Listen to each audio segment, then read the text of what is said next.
What's up, everybody? My name's Devin, and welcome to the Dodgers game. It's game 2 of the playoffs, and I'm just going to broadcast it. I know nobody's here, and this is the beginning of the game. Here's the first pitch from Hill, strike 1. Yeah, just kind of a quick start. I probably should have started 5 minutes ago, but the pitcher is R. Hill, and the hitter is J.J. Hill is here. This is the second game. Kershaw didn't get the win yesterday, but the Dodgers won. It was a sweet showing. We got loads of hits. Hey, can you turn that down a little bit? That's a movie in the background. Here's the second pitch. Strike 2.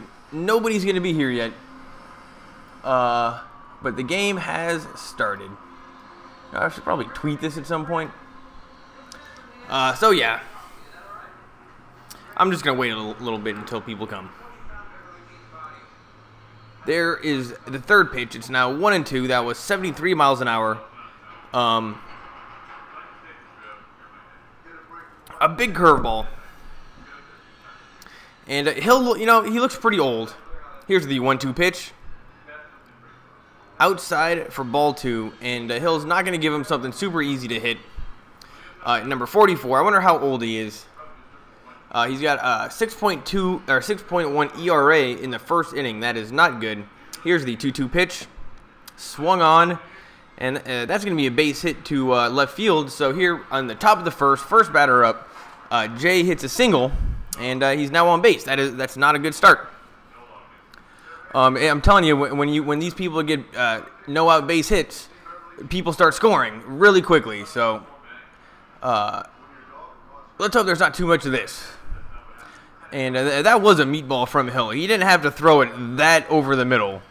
The ball wasn't moving. It was definitely a meatball. Stepping in is Chris Bryant. He's batting .295, 29 home runs, 73 RBIs. Batting only .208 in the playoffs. But the thing about the Cubs is they can hit. And just like the game yesterday, they got 2 runs on the board really quickly. So you got to watch out, and Hill's going to have to be pitching especially good today. I mean, this is the playoffs, Hill. Step it up. He looks in. Here's the 1-0 pitch.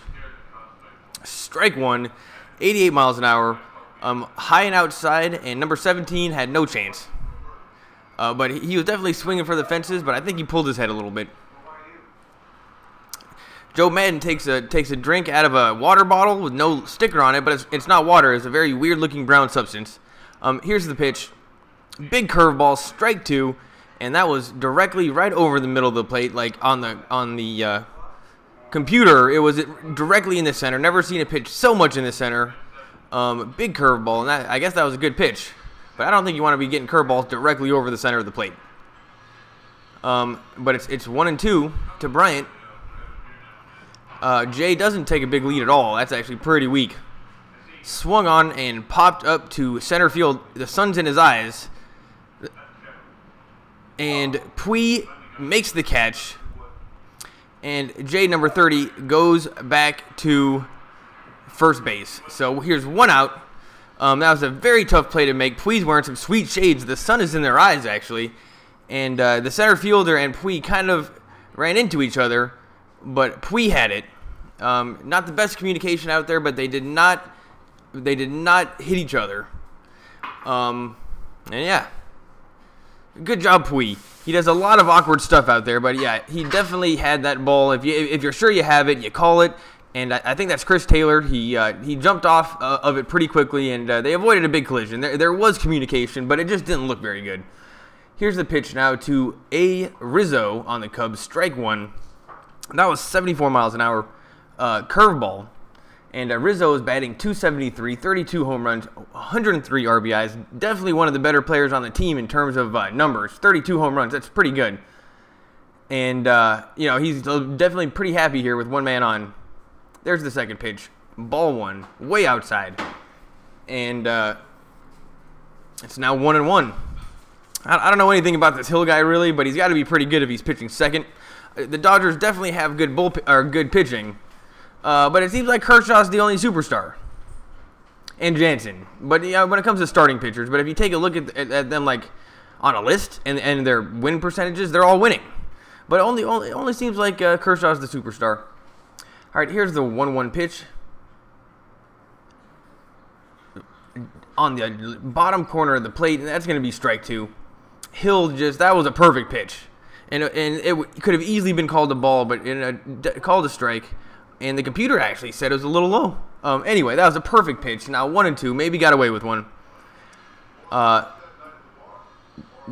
Jay is pretending like he's going to go, but he's not even stepping off the bag that far. But he throws it over to first, and we're going to reset the situation here. Hill, it's a big pitch. It's 1-2. This guy can hit. He can't mess around, that's for sure. Don't give him a meatball. Here's the pitch. Strike 3. That thing was dirty. That thing was so dirty. Hill might be in the zone right now. Rizzo is just, he's walking out slowly, super pissed. Yeah, that was a huge curveball from Hill. And it just fell off of a table. I don't know, Hill might be serious tonight. Rizzo looked like, did not make Rizzo look bad. Right now, it's Rich Hill, 11 Ks per 9 in the postseason, highest all time. 11 Ks per 9 innings in postseason. Rich Hill, he must have a pretty long career. Who knows who he is? He's going up against Contreras. Big curveball, high and outside. That thing's only going 75 miles an hour. Back when I was in Little League, I could pitch pretty close to that. He's batting 276, 21 home runs, 74 RBIs, only 222 in the postseason. It's amazing the Cubs have made it so far in the playoffs, and they're not even hitting that good. So that's pretty scary, because if they start hitting, we're in trouble. But so far, so good. And as long as we get over 5 runs a game, we should be okay. And that seems so easy for the Dodgers right now.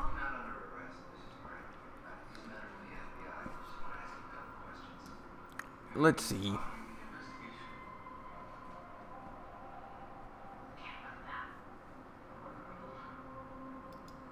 Here's the 2-0 pitch. Strike 1. Again on the bottom corner. It seems like this guy Hill has a lot of pitches. Number 34 has got his head down. He's bald in the dugout. I don't know who this guy is. But he's got his head down, already crying. Fouled away, so it's now 2-2. And that was another 74 miles an hour curveball. You know what? It's just a matter of time until somebody connects with one of these. And it's gone. But not yet. It's going to happen, though. You can't be throwing those curveballs and have somebody not hit a home run. Anyway, it's 2-2. Top of the third. Dodgers fans are getting hyped.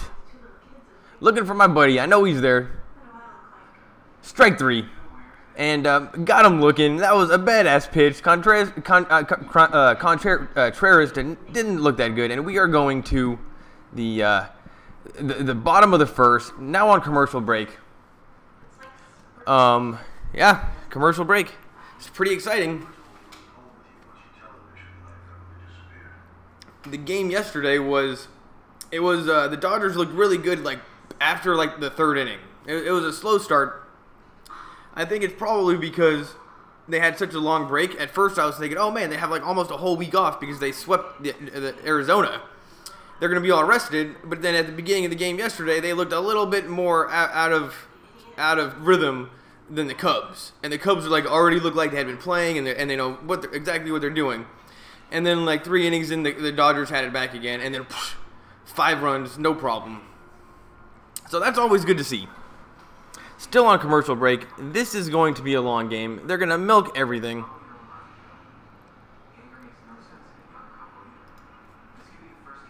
But bottom of the first here. You can listen on 570 LA Sports. But the problem is you got to actually have the radio to listen on 570. They don't put it on the internet. So you got to have like the metal box. But yeah, you got YouTube also, so I don't know if people are watching, but if you are watching, you should probably watch it on TV. But if I'm the best you got, you know what? I'll try to broadcast the whole entire thing. And I'll take this out a little bit so we can see that. Boom. Oh, and we can do some Dodger news. Can't forget about Dodger news.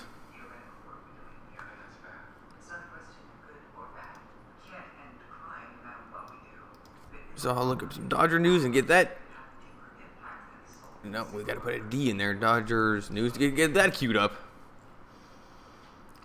And then I gotta go here. And I gotta add window.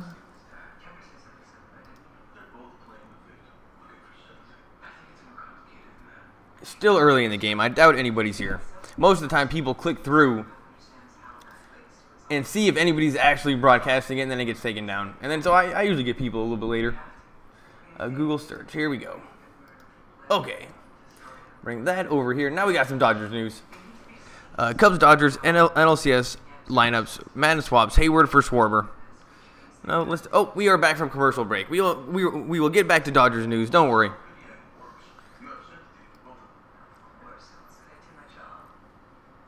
See, we got Dodgers news.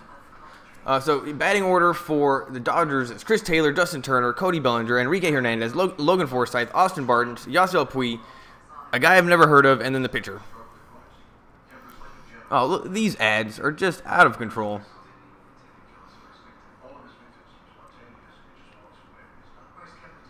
I think, boom. You got to remember to go back to that for during commercial breaks. But here's the pitch.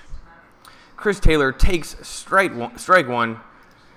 He's an awesome at first at bat hitter. He's a super tough out. He never swings at anything bad, but in the playoffs so far, he has been a little bit disappointing. What's going on here? So we got an ad someplace.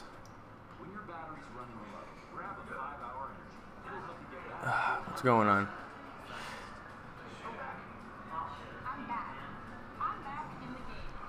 There's the 1-1 pitch. Did he go? Yup, yes he did. It's now 1-2 to Taylor.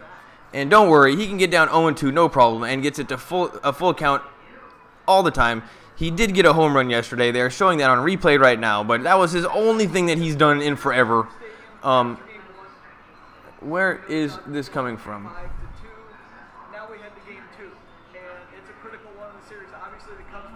Oh, there's a hit, and throws it over to first, and Taylor is out at first. It was just a little dinker to the second baseman, and I'm going to turn this off.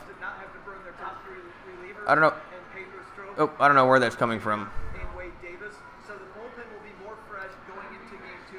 Oh, it's coming from this one. There we go. Goodness gracious. Okay.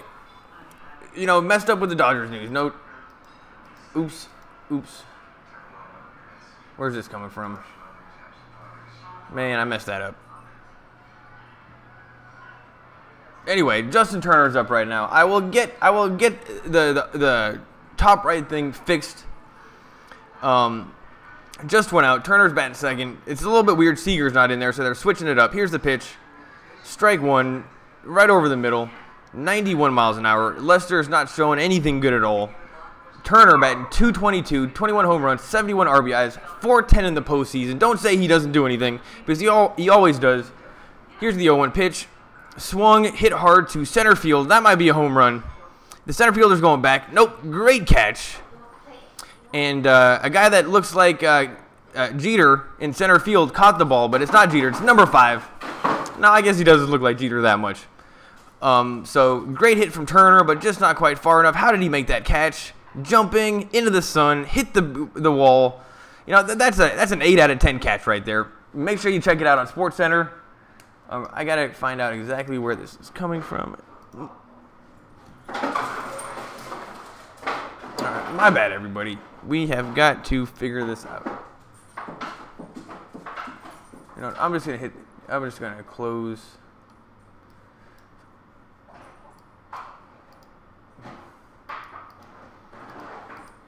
Oops.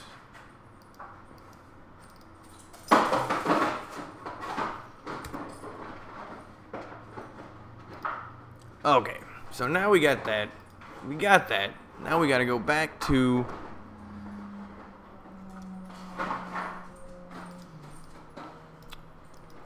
Dodgers.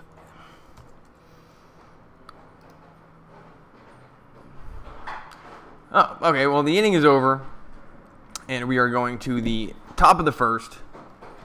I'm going to get this figured out again. All right, we got to do this.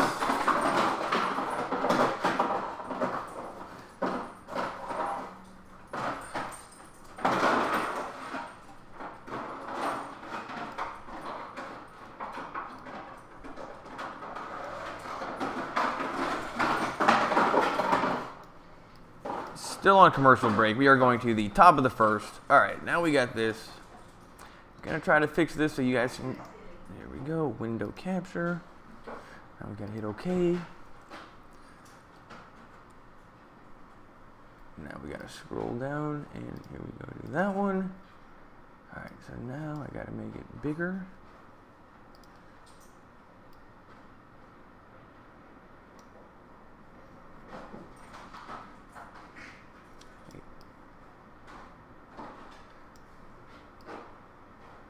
There we go. Now we got it back to the way that it was.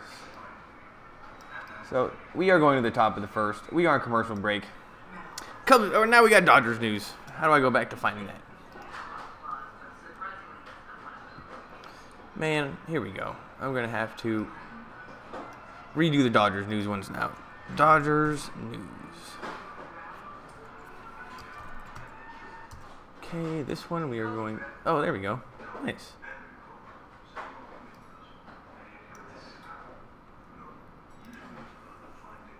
We are on commercial break.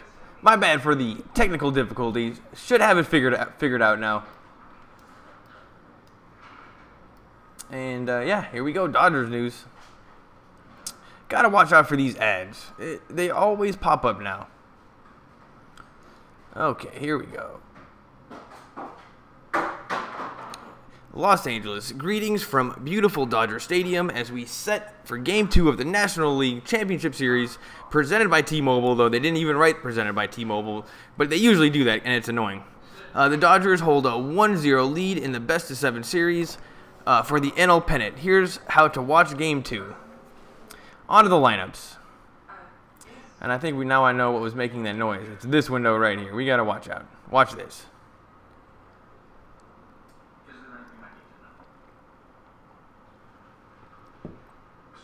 They take forever to load on these websites.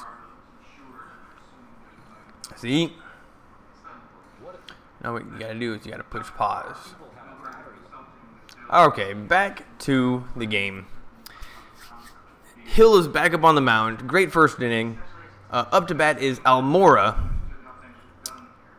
And ball one. Number 5, Almora. He's batting .298, 8 home runs, 46 RBIs. .333 in the postseason, so this is like the only guy hitting. And he takes a strike, so it's now 1-1.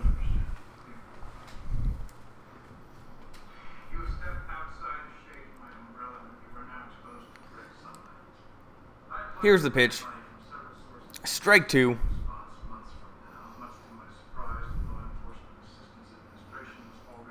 They have a close-up on Almora, and he's looking pretty down on himself. He probably should have been swinging at that pitch. It was a nasty curveball, though. Here's the 1-2 pitch. Swung on and fouled back.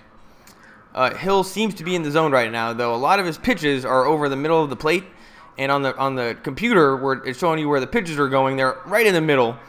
And like yesterday, when you saw what's-his-face, Kershaw, he never had him over the middle. They were always on the corner, so let's see some more on the corners. Over the middle again, curveball, but ground out, or a ground ball to Hill, and Hill threw it to first. So there's one out.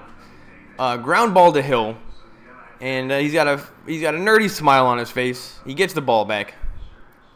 Let's take a look in slow motion. Yeah, it just kind of went right into his glove, and then Hill kind of ran with it back to first, and then he underhanded it. It looked pretty standard. Almora's got a pretty sweet haircut. He's kind of got a mohawk thing going on. Here's the pitch to A. Russell. Strike 1 right down the middle. Once again, 89 miles an hour. Problem is I think that's his fastball. 89 is not very good. Addison Russell batting .293, 12 home runs, 43 RBIs, 190 in the postseason. Not good. And he fouls back the second pitch. It's now 0-2. And this guy's got to step up his game, or they got to bring somebody else in.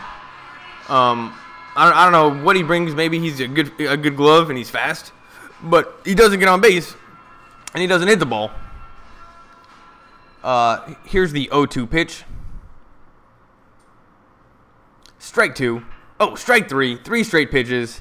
Hill is on fire. He looks old, but I don't think he is that old. You know what, Addison Russell, you didn't do shit, dude.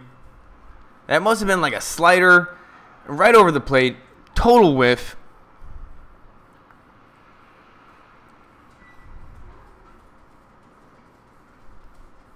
Yep, it was a total whiff.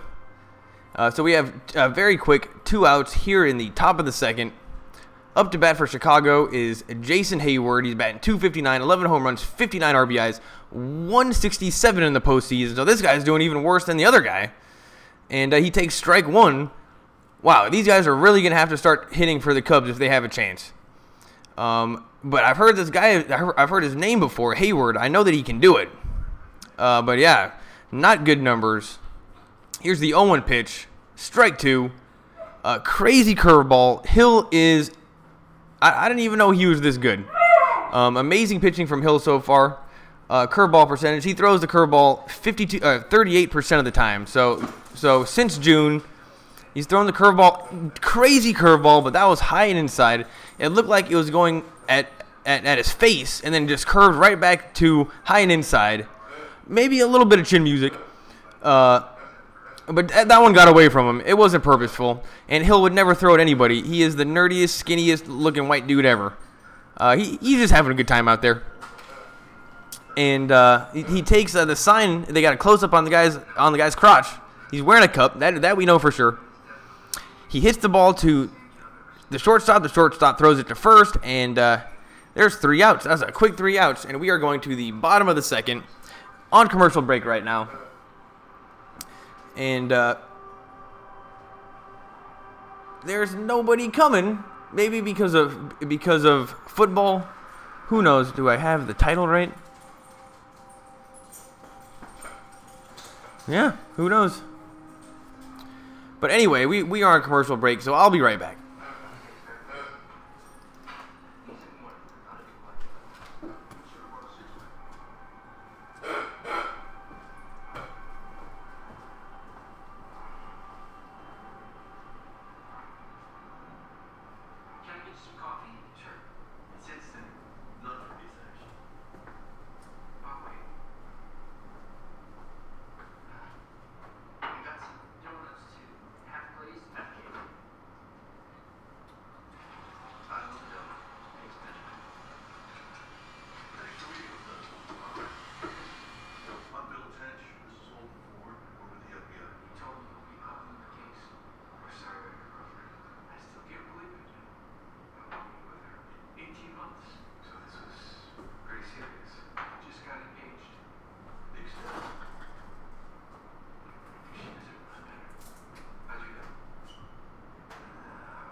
What's up, everybody? We are still on commercial break.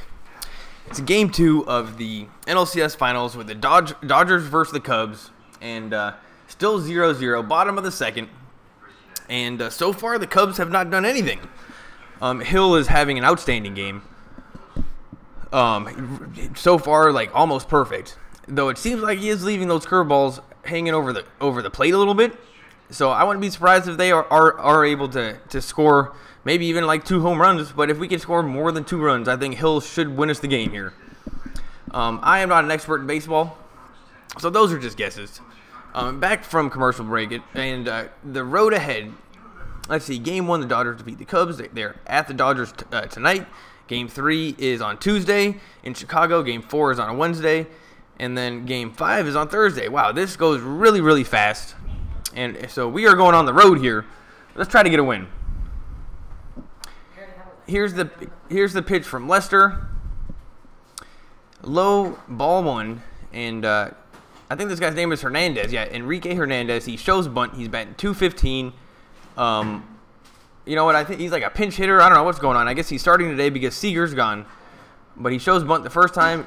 This time he takes strike one, so it's now 1-1. That was Lester. That was a low 90-mile-an-hour fastball. Didn't have much on it. You know what? These guys are gonna light Lester up here in no time. Here's the pitch. Outside 89 miles an hour. Those might be sliders. That thing had some movement on it. It was an 89 mile an hour pitch with a lot of movement. Versus Lester, Hernandez is batting .235. So not great. Here's the pitch. Ball 3. It's now 3-1. So good eye from Enrique. And now he's kind of ahead. I see him swinging here if it's a good pitch. You know, this is the one to hit. Get on base. They got a close up on somebody on the Dodgers. Who knows who he is? Shows bunt, pulls it back, and walks. That was a strike. The computer said it was a strike. Mistake from the umpire, but good for us. Hernandez gets on first base. That was weird. Oh wow, they're gonna show the replay, and they got the he shows bunt and totally got in the way of. Oh, on this computer, it said on the inside corner. So the two computers were both a little bit off. The first one said it was more outside than it actually was. Either way, it looked like a strike, but he's on base. Now we got Logan Forsythe, who just seems to get on base and hit in the playoffs. He's doing great. I talked so much smack about him for so long. Here's the pitch. Strike one, outside corner, and this umpire is all over the place. He's gonna have to get this back on the rails here. The pitchers are even like, what the hell's going on? If that was a strike and the other one was a ball, we live it's bizarro land. Hernandez takes a big lead. Here's the pitch. Outside, that's ball 1. 93-mile-an-hour fastball from Lester. What are you cooking? And Logan Forsythe, in the playoffs, he's batting .455 with 5 runs out of nowhere. Really getting in the zone. Took that spot from Unley, and you know what? He deserves it. Here's the pitch. Outside, it's now 2-1, and Lester's having a hard time finding the strike zone. They're showing a pickoff of the Cubs versus the Nationals. Oh yeah, that was that one where I don't know. They're showing they're showing a replay of Game 4 of a pickoff play of some kind. John Lester, 4 pickoffs this season. I guess he picks people off a lot. And wow, that ball 3 was way outside. Lester can't find the strike zone. And so far he's got 7 balls and only 2 strikes. Oh, this inning. So yeah, he can't find the strike zone. That's good news. We already got a guy on base with no outs. And that's what the Dodgers do well. And Forsythe is definitely better than 50-50 to get on base here. Hernandez takes a big lead. Lester's not happy about it. Here's the pitch. Swung on and fouled up. Let's hope that's in the stands. Yes, it is.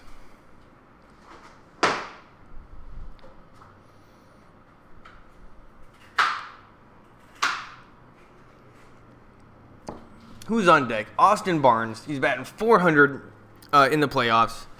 He's a good catcher, and he hits. So, honestly, the Dodgers are pretty stacked. I didn't know how stacked they were until I saw them playing other stacked teams, and we're just way more stacked. Here's the pitch. Swung on, fouled away. It's now 3-2. Forsythe is not making it easy, but that's what we have him in there for. If we can get him to a bunch of pitches quickly, let's get Lester out of there. Really test the Cubs bullpen. Because the Dodgers just light up every average pitcher in the league like it's nothing. If you hear that chopping in the background, that's celery. I guess we're having chili. You want me to wait? No. You can keep chopping. Here's the pitch. Enrique goes, swung on, hit hard to left field, and that's going to be caught. Enrique's going to go back to first. And, man, that actually didn't work out very well at all. He hit it hard, but just not quite good enough. He trots back to the dugout, and that was no good. Forsythe is out, and Hernandez is still at first. Barnes is coming up, looking at the third base coach. Third base coach probably just saying, hit the ball hard. He's batting .289, 8 home runs, 38 RBIs, batting .400 in the postseason. The Dodgers seem to be better across the board than every single one of the Cubs.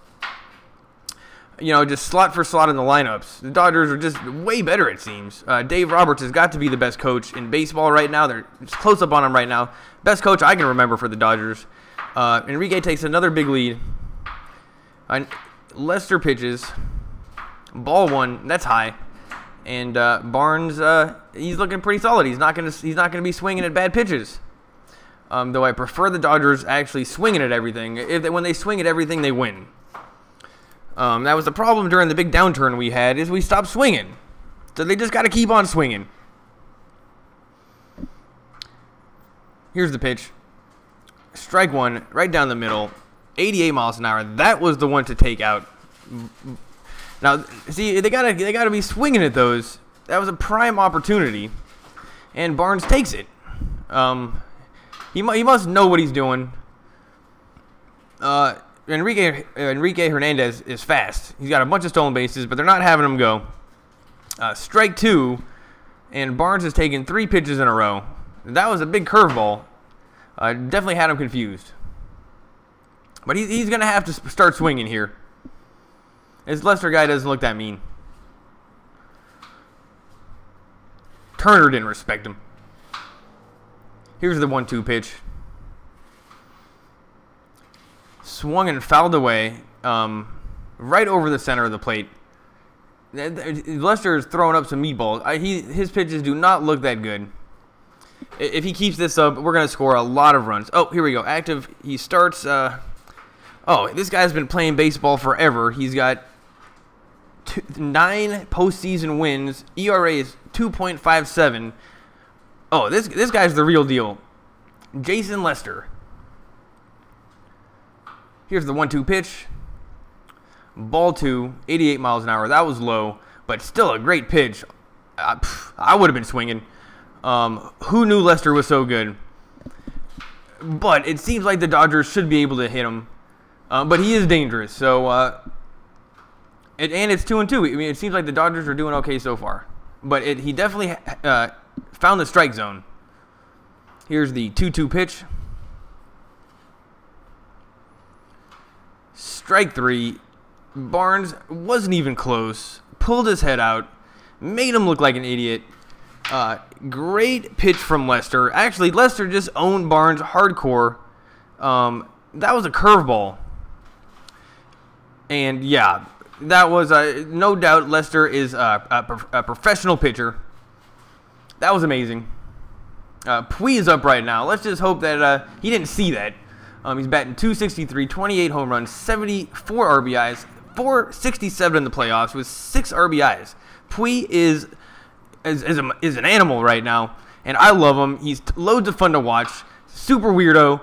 Maybe he can tone that down a little bit, but he's already got a great out in the outfield. He's so all over the place, but so far he caught a fly ball, and it's kind of a tough one. Though he does weird stuff in the outfield. It's odd, and he always runs the wrong direction off the bat. Like, it'll be deep and he'll take a step forward, and then he'll have to make up for it. But he's fast enough to do it. There's the it's now 1-1, 2 outs, man on first here in the bottom of the second. Yasiel Puig. He's been in the postseason for his lefties. He's 4 for 6, but during the regular season he was only 183. So. You know what? Maybe this is going to be tougher for him than I thought. But it's 1-1. Just don't swing at anything bad. He's been a extremely tough out recently. Inside, ball 2. 77-mile-an-hour curveball. You know what? Lester, obviously he's good. But I can see that we're going to hit him. It's just a matter of time.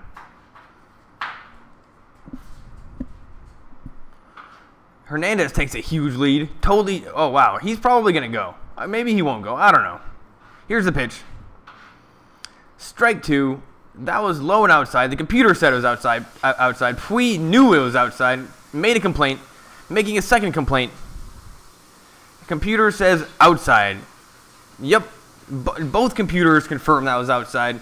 The Dodgers are getting screwed. It's now 2-2 to Puig. That's going to make me mad if he strikes out. Here's the pitch. Outside, so at least the umpire's not crazy. Yep, and now they're showing a replay of Puig complaining. And then the second complaint, he had 2 complaints. But yeah, you know what? He was right. It's a full count, 3-2, 2 outs here in the bottom of the second. Let's go, Puig. I can go for a home run right now. Swung on, fouled away. And that was kind of a wild swing from Puig. Pulled his head out, but still got the bat on the ball. Now they're showing his home run yesterday that barely got over the fence. But when he looks at it, every single time he hits the ball, he looks at it like it's a home run. But they're never home runs. That was like the first one that was actually a home run.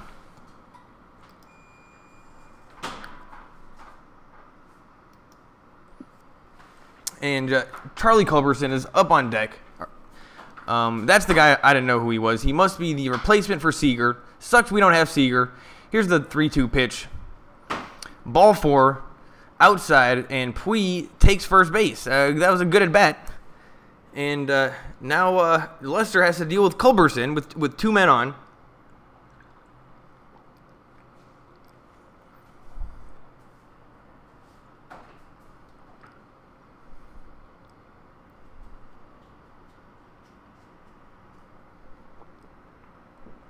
Yeah, and Lester does not look happy. Charlie Culberson, he's 1 for 2 in game 1. Not really the guy that you would prefer to be hitting right now, but we should just be happy about the opportunity. Here's the pitch, high for ball 1. They throw to second, and they tried to pick off Enrique Hernandez, and Contreras was way high. Kind of a risky move, but you know what? You can't let people get away with big leads and stuff. You got to just show them that you will do it, and then you got to show them once that you will do it, and then they're going to be scared of it. Kind of like the uppercuts in Street Fighter 2. You know, you bust out a random uppercut, and then people get scared that you're going to keep doing it, but then you don't have to do it. There's the 1-0 pitch. Strike 1. It's now 1-1. After Culberson is the pitcher, Hill, so we're not looking good to score here. So we need Culberson to do it right now. It's 1-1. Lester gets the sign. Timeout from the umpire. And now they got the camera on Joe Madden. Cubs this season, starters ERA. In the postseason, 1.99. In the bullpen, ERA 7.08. That's terrible. How did they make it this far with a bullpen ERA of 7 runs? That's pretty crazy. They get lucky. The Cubs are a lucky team. Oh my God, no, they're not. Oh, there's the hit from Forsythe. That might fall, and it's not going to fall. You can't call the Cubs a lucky team. 3 outs. The first time we won the World Series in like over 100 years was last year. Yeah, but 3 outs we got 3 outs here in the. We're going to the top of the 3rd, and I'm going to take a break.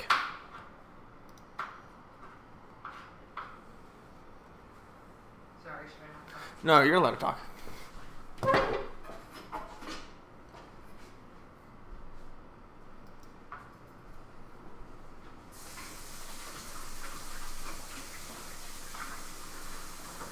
Will you turn the air conditioner off?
be like, what's the face of chili? I already told you no.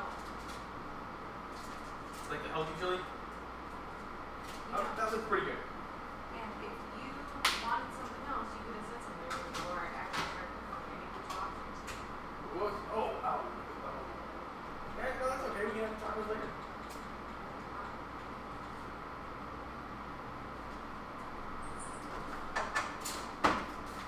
Maybe we can just put the fish in the chili. No.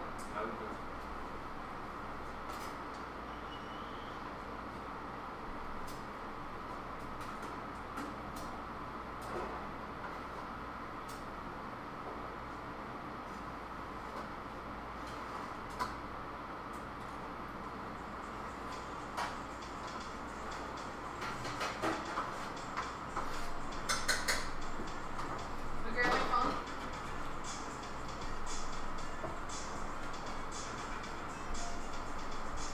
Oh, it's delicious. Hey, sorry. What's up, everybody? We are back from commercial break. Top of the third. Javier Baez is up to hit. Hitless in the last 20 postseason at bats dating back to 2016. Not good in the playoffs. Here's the 0-1 pitch. High for ball one, 87 miles an hour. Kind of probably the only pitch so far that looks like got away from him. On Tuesday, and she wants to meet him. It was in New York, yeah. So she wants to work tomorrow. There's the pitch. It's now 2-1. Either go out and finish this.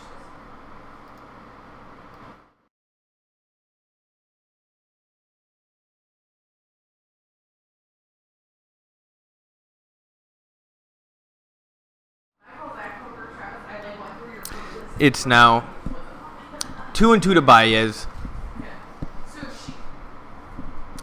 They are panning over the Cubs dugout. He can't get mad at you for like enjoying your one day off. And it's fine. I called her. Here's the pitch to Baez. Big curveball, fouled back, and it's still 2-2. That was 73 miles an hour. Those must be really tough to hit. He was the one who told me that. And now they got a close-up on Madden. He's talking to Jay right now. Jay's smiling. Madden's smiling. They're down 1-0. Maybe they should stop joking around in the dugout. Here's the 2-2 pitch. Swung on, strike three. Oh no, maybe that was hit. Yeah, no, he fouled it. So it's still 2-2. That was very close for being strike three. Hill's looking really good so far. And they are still showing Jay and Madden talking to each other in the dugout. Now they got a close-up on another guy. Here's the pitch. Called the ball, 3-2. That was on the outside corner. This umpire is pretty schizophrenic on what he's calling what. Now they got the other computer, which says that's well in the strike zone. What is this umpire doing? Here's the pitch. In the dirt. Here's the walk. So right off the bat in the top of the third, Baez walks. And it was annoying because he should have looked at strike three. Both computers said that was a strike. The umpire called it a ball. That's like the third pitch so far that's went against the Dodgers. This umpire is not matching up with the computer. But what can you do? There's a man on first, and Hill's just gonna have to pitch himself out of this. John Lester. The pitcher is up right now. Let's hope we can get a double play. Oh, he shows bunt, strike one. And you always got to feel good about Turner at third base. So let's hope he bunts it over to Turner. You know, Turner always does the right thing. Has he ever dropped a ball all playoffs? Has he done anything bad in the field all year? I can't remember one. He might have been hit by a pitch right now. John Lester, he's on the ground. Nope, I think he put his bat on it. It's now 0-2. You know, get up, buddy. And Madden comes out of the dugout and says, "Am I gonna challenge that?" And it hits the bat. Hit the bat. Lester is being a wuss. Get up. The bat hit him in the chest. And that was no doubt a foul.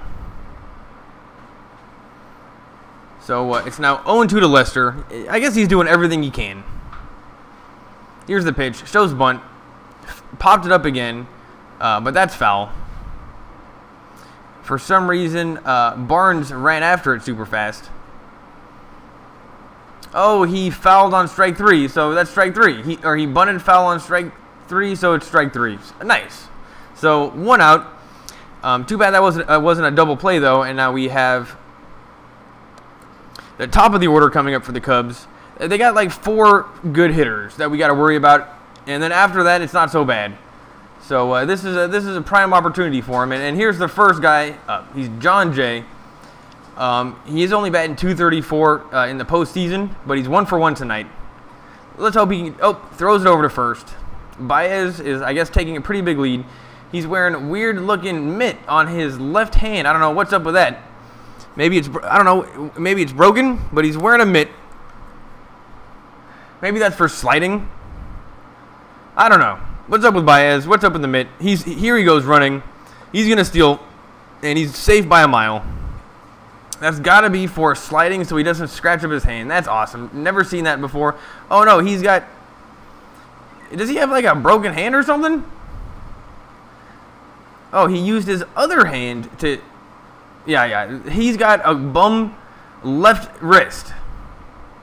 And he's still playing, still stealing bases, still sliding perfectly. And, yeah, he's on second now, and this is even more of a prime opportunity for Chicago.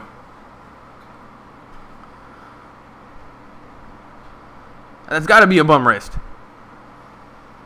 Here's the 1-0 pitch. In the dirt, gets past Barnes. Baez is now at third. This inning, Baez easily ran around the bases. Huge curveball that was way in the dirt. Austin Barnes tried to bounce it off his chest, and it just went right over his shoulder. I don't know whose fault that was. You know, if you're the catcher and you miss it, does that mean it's your fault? Yeah, that was definitely Barnes' fault. And anyway, on the pass ball, they got the base. So now Baez is on third. Here's the 2-0 pitch. 3-0. Walking him here wouldn't be that big of a deal. But we don't want it. Let's just get the out here. But not a strike. I'm sure he's going to be swinging. He's not going to look at a perfect strike. And how many is he going to see? Here's the pitch. He was looked at a perfect strike. Well, actually, that was on the outside, according to the computer, and this umpire has no idea what he's doing. This is by far the worst umpire that I've seen since I've been doing this. It's like 15 games. Most of the time, the umpires match up with the computer. But this guy, he's too old. Get him out of there. Here's the pitch. Swung on, and dribbler to first. They hold Baez at third, and there's an out at first. 35. Bellinger grounded the ball and just kind of looked over at Baez at third, held him, and then just walked over to the first base and made the out himself. Heads up play. And now we have 2 outs. So that was a good result. Let's hope Hill can get us out of this one. Three strikes, just a strikeout would be nice. Maybe he's got to get that fastball down. Start off with a couple fastballs and then do the curve later in the. It seems like he's nothing but curveballs. K. Bryant is up. Here's the pitch. Big curveball. Ball 1. And yeah, Hill is nothing but curveballs. One of these is going to get taken deep. Not this guy though. Chris Bryant. He's batting .209. 3 home runs, 19 RBIs. So I'm not worried about this guy. Just put it down the middle. Just like that. Strike 1. It's now 1-1.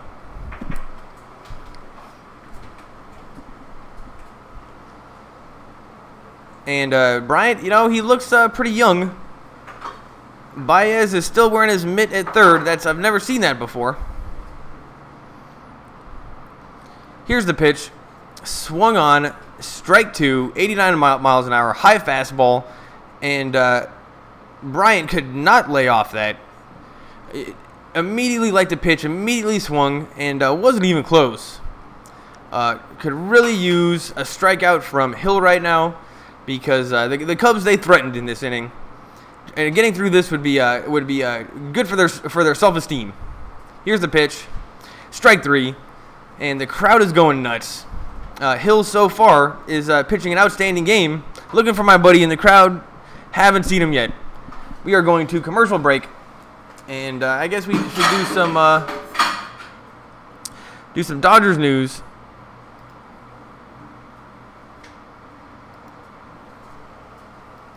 Here we go. We already read this article. This is just kind of like who's batting. Live blog. That was 11 minutes ago. That's actually pretty. This is from CBS Sports. Possible theme emerging in Cubs vs. Dodgers NLCS. Contrasting bullpens.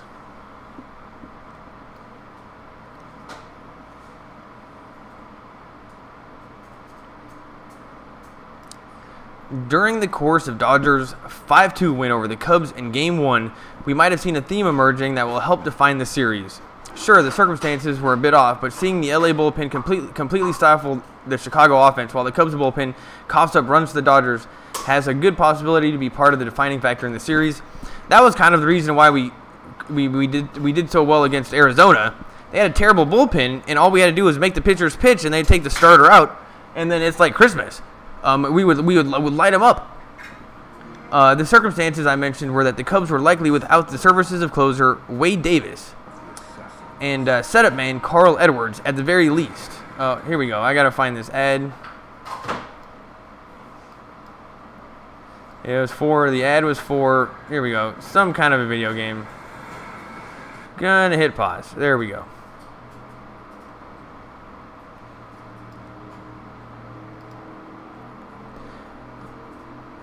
That would have meant that Pedro Strop was the closer and Brian Dunzing the setup man. And that's just about all the relievers Joe Maddon probably wants to use in important situations, aside from Mike Montgomery in the long roll, which he tried to do in Game 1.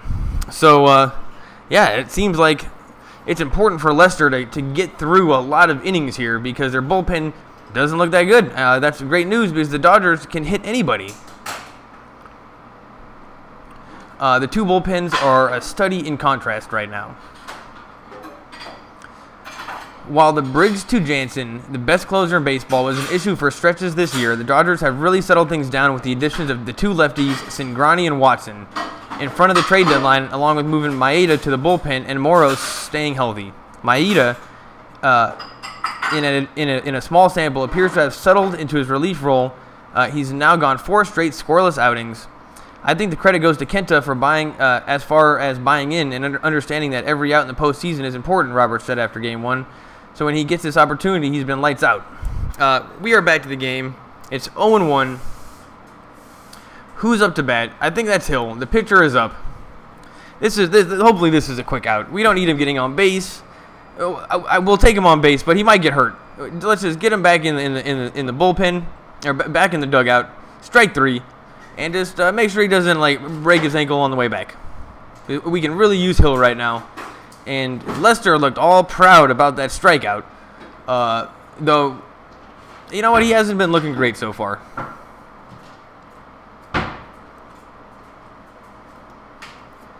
They're interviewing somebody in the dugout mid-inning. This is a new thing that they're doing on TV. It's TBS. Mid-inning, they interview people, and it's annoying. They seem to be getting in the way of just standard dugout operations. They got to stop with these interviews. Here's the pitch from Lester. Chris Taylor shows bunt, pulls it back, strike 1. And Lester, him and Hill have a lot of similarities in the way that they pitch. Chris Taylor is 0 for 1 on the night, and his career postseason is like 278. He has not been playing that great other than the home run yesterday. Check swing again, strike 2. It's now 0-2 to Taylor. Something's happened. He used to just walk and hit everybody towards the end of the season, and as soon as the playoffs started, he looks nervous. I think he's batting anxiously, and that's the opposite of what he used to do. So here's the 0-2 pitch, over the middle, hit hard to right field, but that's going to be caught. And so 2 outs. He was down in the count. That was a great hit. Hayward made the catch, and they are still talking to this guy in the dugout. I don't even know who he is. They don't have a number on him. They never made a graphic on screen. And Hayward, wearing some sweet shades, or has sweet shades on the top of his hat, makes the catch, but took the shades off. The shadow that was in the middle of Dodger Stadium is now gone. And a beautiful night at Dodger Stadium. I'm sure it is. You can just tell. Has it ever? I mean, this is the perfect time to go to a game. And I know 2 people that are there.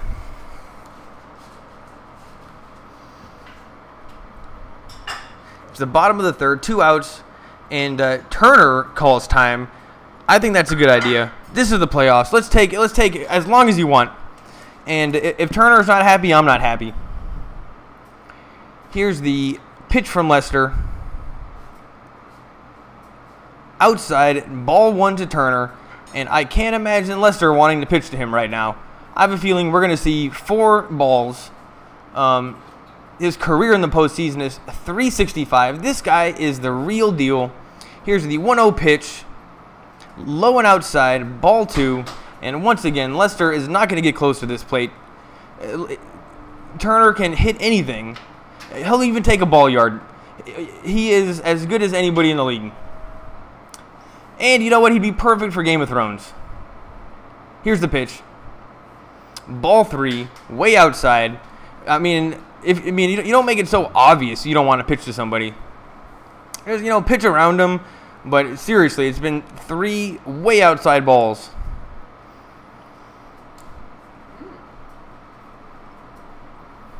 Here's the pitch, ball 4, way high. So, 4 quick balls, and Turner's on first. We have 2 outs, and let's hope this is Bellinger, because he can hit a home run. Yep, Bellinger is up to bat, and this will be a major test for Lester. But in the end, putting Bellinger on first isn't the worst thing in the world either. So he's 0 for 1 on the night. In the postseason, only batting .211 with 1 home run, and his 2 RBIs. That was last game. Up until that, he has not been doing much. Here's the first pitch. Strike 1, right over the center of the plate. And, it appears that Lester is going to go right after Bellinger, which, in all honesty, is good news, because he can just take 1 yard.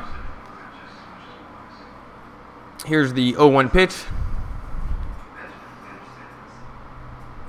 Way outside. It's 1-1. And Bellinger, he's the type of player that he just swings at everything. And what's good is when he connects, he gets home runs, but he swings at everything, and sometimes they're not even close to being even hittable pitches, but he still swings.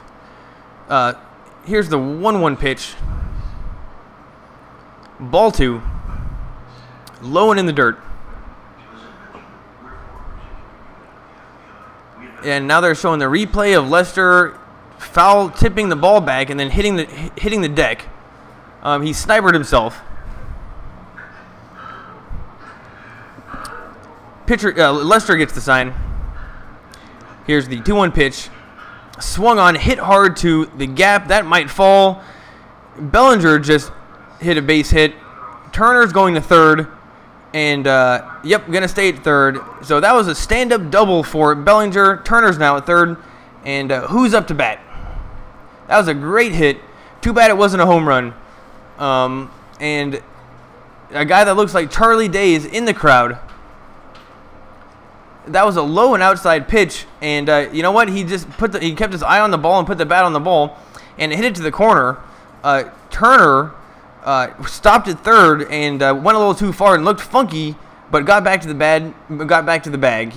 To stop, he slid. It was weird. Instead of stopping like a normal human, he just slid and then turned around. But it kind of looked like he fell, but he did not fall. Enrique Hernandez is up right now, and he's batting .257. You got to expect Lester to go right after him, and I imagine he's swinging. He's very small. Strike 1. That was right on the bottom outs or the low outside corner. Lester gets the sign. He's serious. Here's the 0-1 pitch to Enrique. High. Ball 1. So 1-1.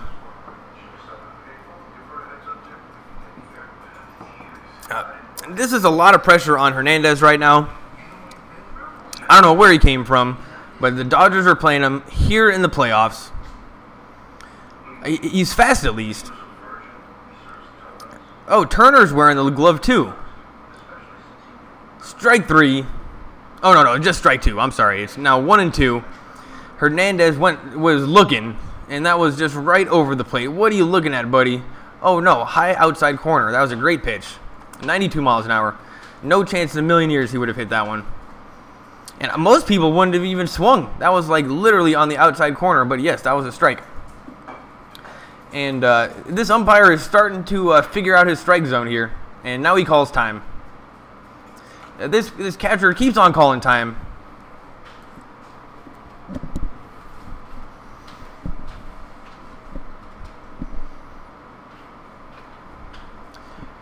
It's 1-2 to Hernandez.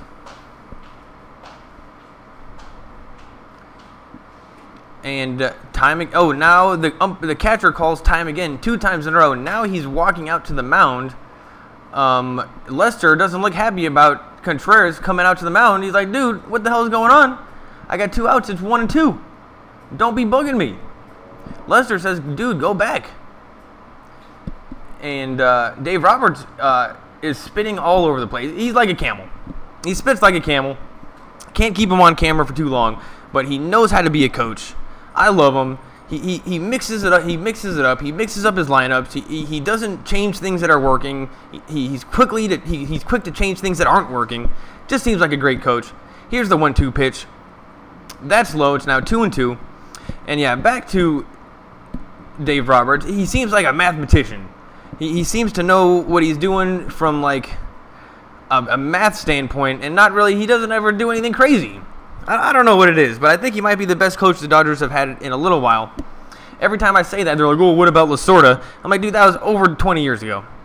The Dodgers have had shitty coaches. We're happy to have Dave Roberts. It's 2-2. In the dirt. Oh, no, it's 3-2. He walks Hernandez, and let's hope this is Puig. Please be Puig. The bases are loaded. Oh, man, now he's showing, I guess he fouled it back. So now they're bringing it back from first.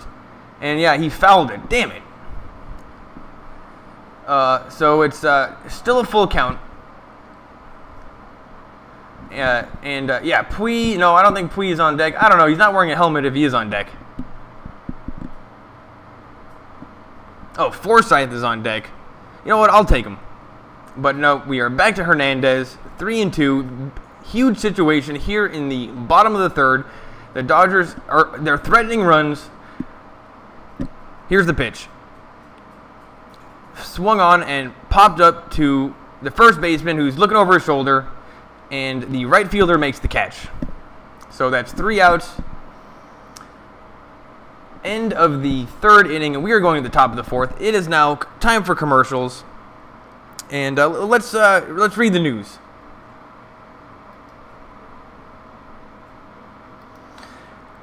I think the credit goes to Kenta as far as buying in and understanding that every out in the postseason is important, Robert said after Game 1. So when he gets the opportunity, he's been lights out.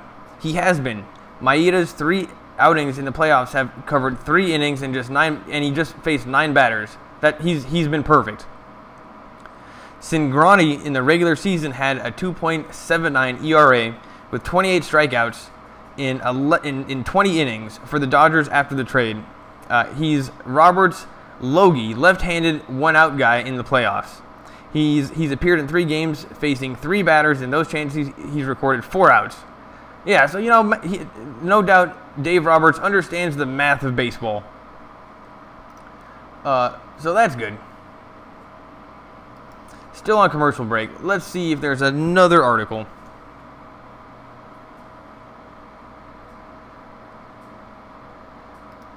Here's TrueBlueLA.com. Dodgers have a tough task in facing John Lester in Game 2. You know, I got to read the Dodger news before the games, so that way I kind of know what's going on. The Dodgers will try their 5th consecutive postseason victory on Sunday night, but had their work cut out for them with Jon Lester on the mound for the Cubs in Game 2. Lester has been everything Chicago wanted and more since signing a 6-year, $155 million contract before the 2015 season. Wow. That is a huge deal for Lester. I didn't realize he was that good. They paid a lot for him, averaging 200 innings and 195 strikeouts per season while posting 123 ERA plus through the first half of the deal. I don't know what that means. He has started 5 Game 1s in the postseason, and in his 3 years, wow. So yeah, Lester is really good at baseball. And ever since they got him, it seems like the Cubs have been doing better. The veteran left-hander has more postseason innings, 143, than any other active pitcher, and Sunday it'll be his 21st start in the playoffs. He has a 2.57 career ERA. That's amazing. 122 strikeouts, 34 walks. Those numbers are crazy. No wonder they're paying $155 million. 21st playoff start and 2.57 ERA. He must be one of the best pitchers in the whole league. And here's Hill. And I don't know if Hill has those kinds of numbers. But it seems like he's pitching better than Lester tonight. Lester is a little bit... I'll come back to Dodger news. But it seems like Lester is... he doesn't seem that great.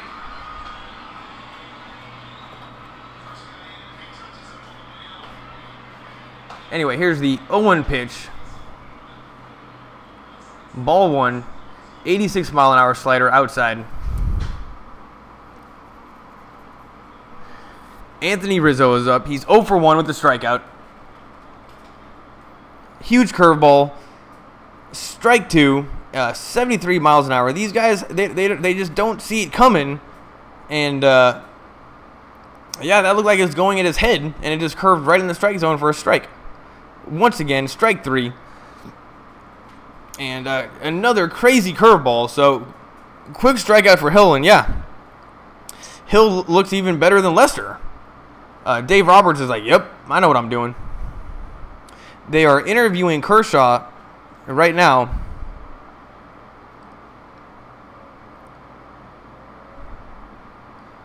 And I don't know what they're saying, but they're talking to Kershaw. He's got to shave.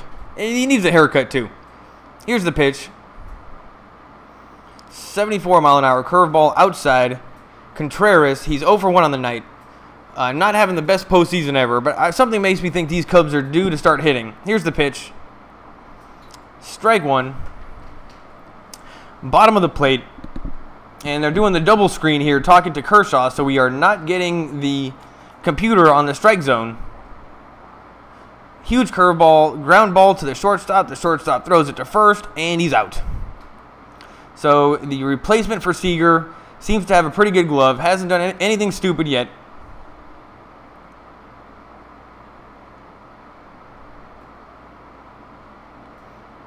And they are still talking to Kershaw. Who knows what he's saying? He looks confused.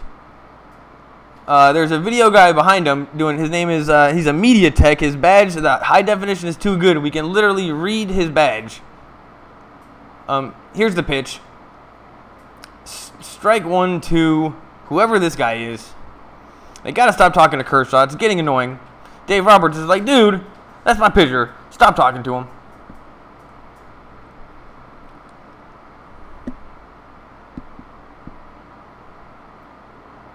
Here's the pitch from Hill. Outside, ball 1. Huge curveball. And, okay, Kershaw is gone. We are now back to full screen Dodgers. So hopefully we get our computer. Because we got to be double checking this umpire. And we got to keep count and send like the umpire union an email saying this umpire needs to go. He doesn't even know what's a ball or a strike. And he seems to be screwing the Dodgers every time. But, no runs yet, but still. Dave Roberts, they got the camera on Dave Roberts. Now they got the camera on the bullpen. This guy, they're showing a guy that needs a shave. He's got a huge beard. Here's the pitch from Hill. Strike 3. And I think that was the quickest inning that we've had so far. The Cubs, the Hill is having a great game, and we are going to commercial break. I'm going to take a break, so I'll be right back.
What's up? We are back from commercial break.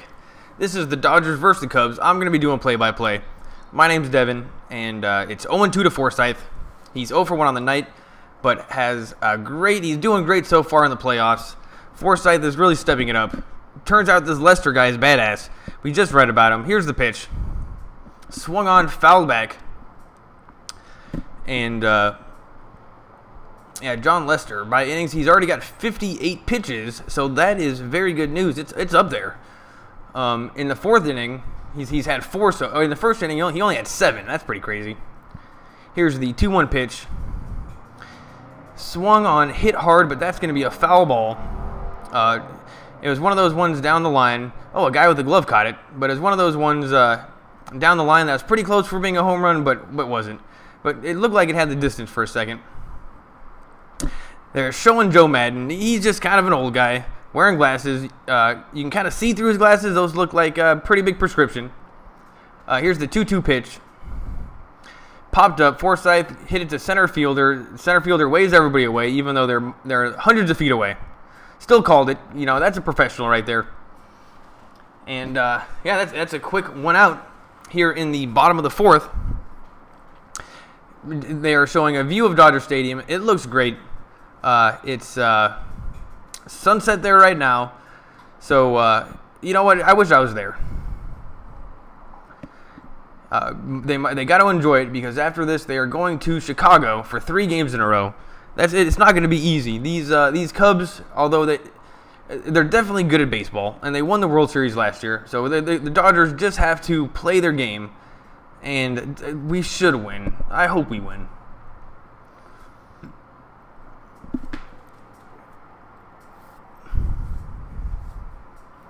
Here's the 1-0 pitch to Austin Barnes. Ball 2. So he's taken 2 balls so far, and Lester, he is a little bit all over the place in his control. He's definitely not having an awesome game so far. There's no runs on the board, but he's definitely not looking amazing. See, there's ball 3. 3 straight balls, and that one wasn't even close.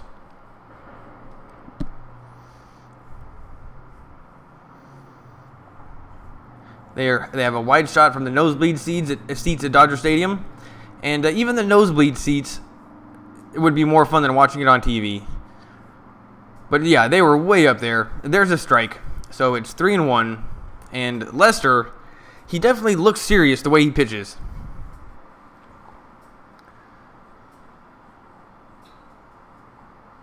Here's the pitch. Popped up to right field. Who's going to catch it? Oh, wow. The second baseman made an awkward catch. But, yes, that's an out. Baez made the catch, but it looked funky and even fell to the ground while he caught it. It was over his shoulder. But the good communication between Rizzo and Baez at number 22. But, yeah, it doesn't matter. There's no pictures on the scorecard, as they say in golf. And that's an out no matter what happened. But, wow, he really did almost miss it. And I think that would have fallen in. It was right on the foul line, so that might have been foul anyway, even if he missed it. But Baez gets the out. And who's up for the Dodgers? Let's hope it's Puig and he just hits a home run. That would be the best case scenario right now. Puig hitting a home run. Because even if he gets on base, who's going to hit him in? And it is Puig, 91-mile-an-hour fastball that's outside. It's 1-0. In the postseason, he's batting .467, 1 home run, 6 RBIs. Those are some great numbers. Strike 1. It's 1-1 to Puig. And yeah, that's the thing, is he's great on base, but if he gets on base at this point in the lineup, who's going to hit him in? Here's the pitch. Strike 2. And Puig's not happy with himself. He walks away. And yeah, Lester did kind of make him look a little bit dumb on that one. You know, I don't think Puig's the smartest guy around, but Lester didn't help. Here's the 1-2 pitch. Outside, that's a good eye. And Puig, he looks pretty jacked up right now. He looks excited. And he's very strong. He's got to be the most badass player on the team other than Jansen. Jansen and Puig could probably beat up the whole team together. And he calls time, which I think is awesome. He kind of trolled Lester there a little bit, called time, and it's 2-2. And even Lester shook his head a little bit, like, come on, buddy. Here's the 2-2 pitch at his ankles, and it's now a full count. And Lester said, dude, Puig licks his bat. And Lester was not happy about that time and threw it at his ankles. Not going to give chin music to Puig because he's got arms. He's got guns. His arms are definitely considered weapons. Here's the pitch, fouled away. Still 3-2. And who's this guy on deck? Charlie Culberson. I have no confidence in this guy. He must be the stand-in for Seager. And you know what? I don't like Seager not being in the lineup. It changes everything around. Here's the 3-2 pitch from Lester. No sign from the catcher. That just must be a fastball. Fastball, 89 miles an hour. That's ball 4. Puig gets on base again. But this guy Culberson, what can he possibly do against Lester? I don't even know who he is. And this is the problem with, where do you put Puig in the lineup? That's a tough question. He's just going to be stranded on base for the whole series if they keep this lineup. John Lester's at 72 pitches here in the bottom of the 4th. The Dodgers are making him work, and this is what they've been so good at, which is making the starting pitcher work and then get to their bullpen and then just start hitting the crap out of the bullpen. It works. It's a good strategy. Culberson is up. He's 0 for 1 on the night. Who is this guy? Nobody knows. Pui takes not a big lead. Very small for Pui. Here's the pitch. Ball 1. And you know what? Just make him work. Man, I wonder who this guy is. We got to maybe read a bio. But Culberson is now here playing in the playoffs for the Dodgers. Talk about a lucky situation for him. Here's the pitch from Lester. Strike 1. Big swing and a miss. And, yeah, that was a terrible swing from Culberson. It wasn't even close. That ball was in the dirt. Possibly a perfect pitch. Possibly an unhittable pitch. But Culberson thought that he could do it. Not a good look. And Lester is starting to get in the zone here at 75 pitches. Pui takes the lead. Everybody's wearing this blue glove. So that's a new thing. Ball 2, high fastball. Culberson didn't fall for it. He can't even catch up to it, even if he wanted to. No confidence here. Luckily, Hill is pitching very good, but without hits, we can't do shit.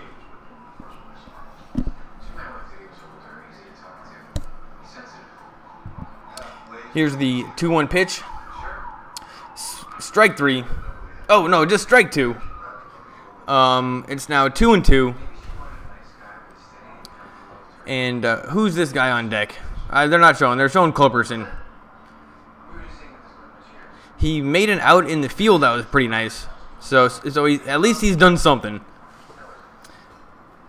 He looks nervous, no doubt. Culberson looks nervous. It's 2-2.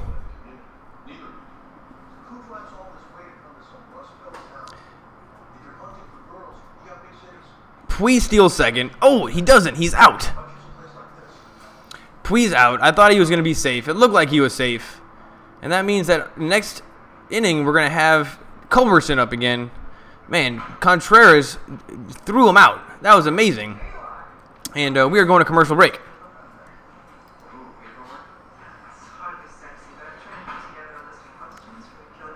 All right, I'll be right back.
We are still on commercial break, going to the top of the 5th here in the NLCS Finals, Game 2.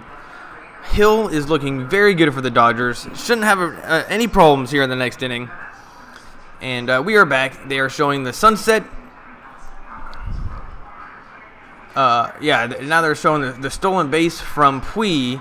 And he got tagged right on the top of the helmet. Let's see in slow motion. Yep, he was out by about a foot. Great tag from the second baseman. Great throw from the catcher. And his jersey is always dirty. First pitch from Hill. Popped up. And let's hope that doesn't go foul. And yep, that's in the stadium. So it's 0-1.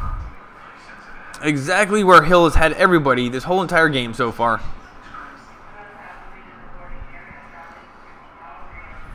Baez, I think, is on deck. They're showing Baez. He's got a pretty big gold chain. And in baseball, you don't have to worry about somebody stealing it from you mid-game. Curveball outside. So it's 1-1.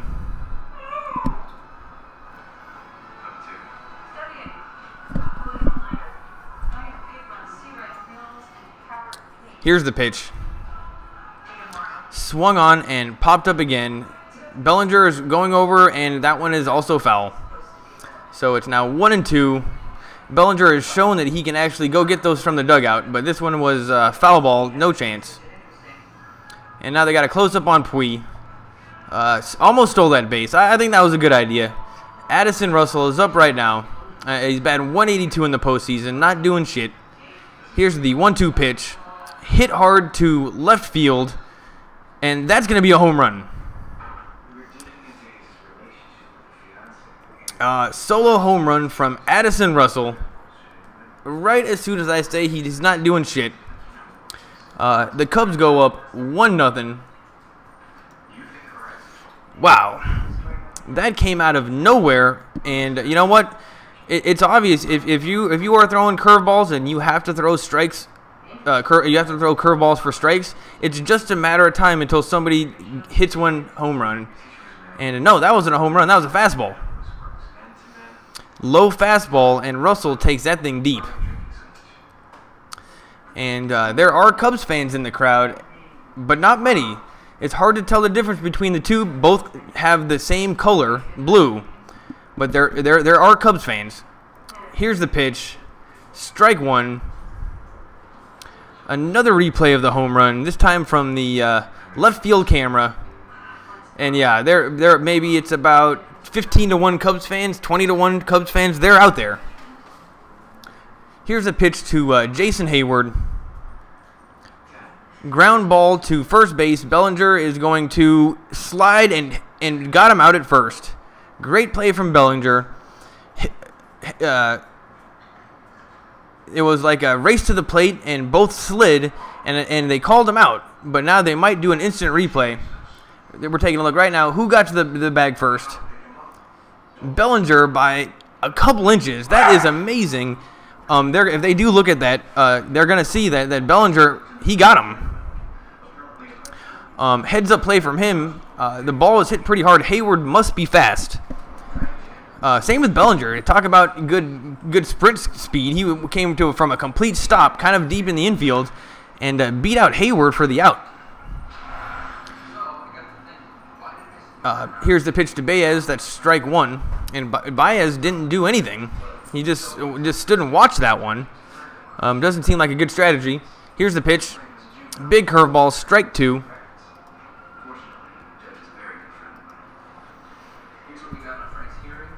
And Baez has not been having a good playoffs. He's still hitless in his last 20 postseason at-bats, dating back to 2016. Why is he even in there? He must be doing something for the Cubs, but he cannot hit. And it's 0-2 very fast. Dave Roberts, he doesn't look worried. Here's the pitch from Hill. Gets away from him. It's ball one. And the Dodgers bullpen, they have Jay Fields, a right-hander, warming up. And I don't know why they're doing that. Hill is only on pitch number 70. He's looking amazing. Here's the pitch. Swung on, fouled away. Still 1-2. Other than that one home run, Hill has not been having any problems. And if they take him out, that means that he's going to get he can't get the win, which also is annoying. Lester has been pretty good, actually. Definitely better than the pitcher yesterday for the Cubs. Here's the 1-2 pitch from Hill. Inside, ball 2. It's now 2-2. And Baez is, I kind of want him to get a hit just so he can break that streak. 20 at-bats in a row without a hit. Or maybe 20 games. Whatever, I don't know what it was. But that was too many. Now I want him to get a hit. Here's the 2-2 pitch. Strike 3. And there's now 2 outs here in the top of the 5th. Hill looks around like, yep, no problem. Grabs his balls. Oh, they are showing... Oh, Baez is very fast. They just showed how... He's, yeah. Baez might not be hitting, but he did 2 good things in the field, and that tag on Puy was very good. So so Baez is doing something. And, you know, second baseman, they never hit. What is it about second baseman that they just can't hit? I bet you if you even put Turner at second base, he'd be batting 222. Put him at third, he's batting 320. Here's the 0-1 pitch. Way outside, ball 2. Lester is not even trying to swing. Hill's just got to just put it over the plate. And Baez does not look happy with himself. Oh, no, is that Contreras? I don't know. Here's the pitch.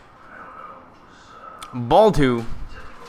And walking Lester here would not be a good move. It's 2-1. Here's the pitch from Hill. Strike 2. The bottom half of the plate.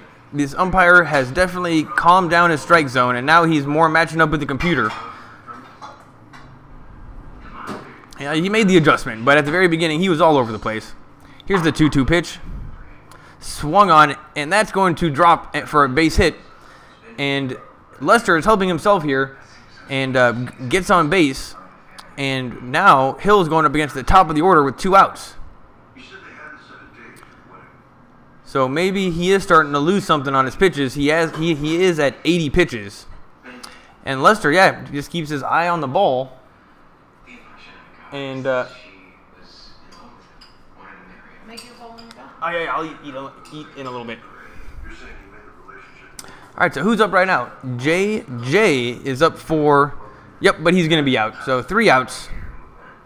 And you gotta like that. His name is JJ. The first initial of his name starts with a J. Now they're talking about Addison Russell. Definitely burned us for a score in that inning. But we are going to the bottom of the 5th. The Dodgers are up to bat. We have Culberson up first. Nobody knows who he is. And going to a commercial break. I'll be right back.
What's up, everybody? We are back. This is YouTube Dodgers. I wish I could show you the feed, but I've had too many accounts shut down. So now I just got to do play-by-play. So if I'm your last resort, my bad. But I'll try to make it fun. It's the bottom of the fifth. Culberson is up right now. Who the hell is this guy? Nobody knows. Strike one. And Lester is... oh, man. Hill is pissed in the dugout. I think they're saying they're going to take him out. And he was getting a drink of Gatorade or water, and then he threw the cup in the dugout, and then he had to get another cup to fill up the water. Here's the pitch to Culberson. It's 1-1. Lester has a pretty good curveball, and he keeps it outside. Culberson is the replacement for Seager. Here's the 1-1 pitch. Hit hard. That's going to be a foul. But definitely the hardest Culberson has hit the ball in a long time. A guy in the crowd with a curly hair got the ball. Yeah, you know, he didn't even have to try. He just like reached down and grabbed it. That was, you don't think, who would think that you could get a foul ball that easily? It just landed right by his feet. He just grabbed it. Good for him. Here's the 1-2 pitch. Way in the dirt. Lester wasn't even close. That was kind of weird. Hit. I don't even know what that was. A curveball, I guess. But it was like a half slider, half curveball that he missed through, kind of like a shank in golf. And now he's taking his time. He's at 81 total pitches, and they pay him $155 million, so they're going to get as much use out of him as possible. I don't think they have too much confidence in their bullpen. Here's the 2-2 pitch. Culberson hits that hard to the gap, and we have a man on here in the bottom of the fifth. That's a stand-up double from Culberson, and he is super excited. Fist pumps. Looks up to the sky, points to the dugout, and Culberson, nobody knows who he is, but they are cheering for him right now. And he's got a stand-up double with no outs here in the bottom of the fifth. Lester left that thing over the plate, and Culberson just drove it to the corner. And Jay actually cuts that thing off pretty well. Maybe Culberson could have made it to third. Outstanding hit. And that's why we have you. They're taking out Hill. So now they're gonna pinch run for Hill, I'm sure. This is a golden opportunity, and maybe that's why Hill was pissed, or they were saying they're gonna take him out anyway. Here's Granderson, feeling pretty confident in him. He used to hit well, like seasons ago. Huge curveball from Lester over his head. The computer didn't even catch that one. All right, so now Hill is happier because he knows that they were gonna take him out anyway. He doesn't have to feel bad, but he's not gonna get the win here. It was great pitching from him, just one home run. Culberson takes the lead. Here's the 1-0 pitch to Granderson. That's low, but called a strike. 4 times now, this umpire has been wrong, and it's been against the Dodgers. There hasn't been one the other way for the Cubs. You know, I'm smelling some shenanigans here. Here's the 1-1 pitch to Granderson. He's pinch hitting for Hill. Low, ball 2. And this is a golden opportunity here for the Dodgers. We are going to get the top of the lineup. Turner's batting second, so we need to score here. Granderson is batting .290 actually versus Lester. That's pretty good. Here's the 2-1 pitch. Hit hard down the line, foul ball. And Granderson really put the screws on that one, but just a couple feet foul. Had a big hook on it, and almost an amazing play. Definite scoring hit, but it was just a little bit foul. It's 2-2 to Granderson. Dave Roberts still spitting like a camel, but doing some math in his head.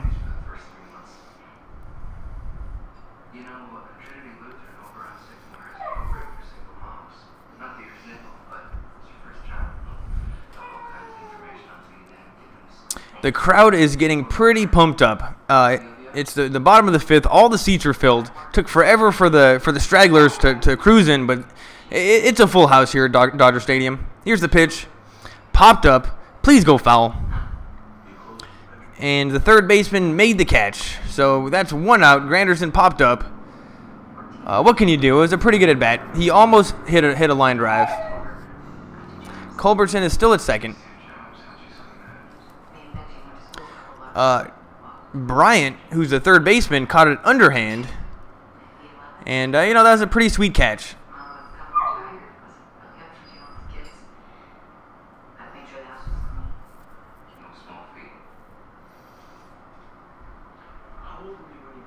Man, that Bryant guy, they're keeping the camera on him. He's a good-looking guy. He could be a model or maybe some kind of an actor after baseball. Definitely the best-looking guy on the field so far.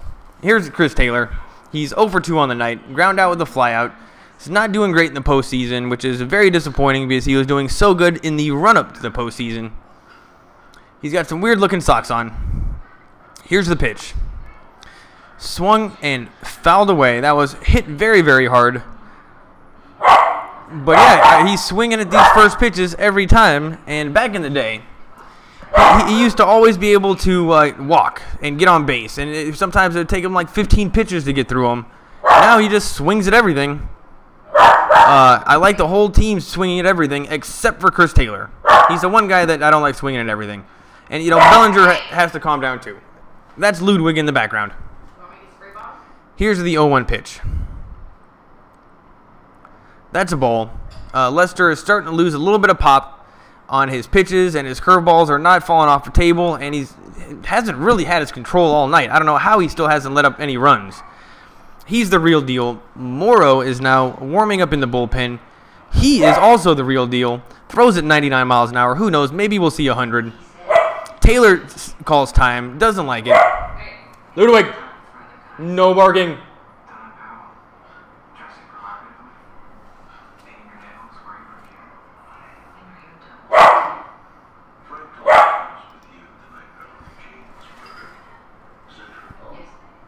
It's 1-1. Can you stop him, please? No. I'm a dog.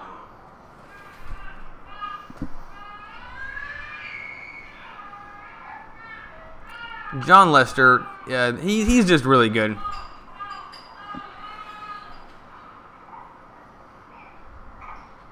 Taylor is still up. It's 1-1. Still only 1 out. And Lester steps off the mound. This is going to be a very long game. Lester is looking sweaty, starting to get tired, and he's very, very big. Who's warming up? We got C. Edwards Jr. Warming up in the bullpen. Can we turn that down a little bit, please?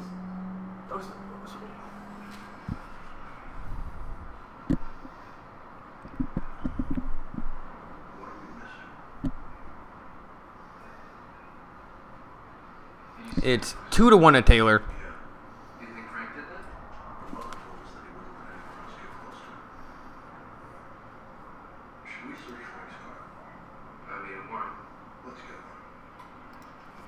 Here's the pitch. Ground ball to the shortstop. Throws over to first. Taylor is out at first. Culberson makes it to third. Gives a fist bump to Woodward, who is the third base coach. And, yeah, the Dodgers have a man on third, and Turner is going to be up to bat. So this is a great situation. Turner always hits. Definitely the best player on the whole team when it comes to hitting and fielding. Turner's by far the best. I hope we're giving him enough money. And if he wants more, let's just give it to him.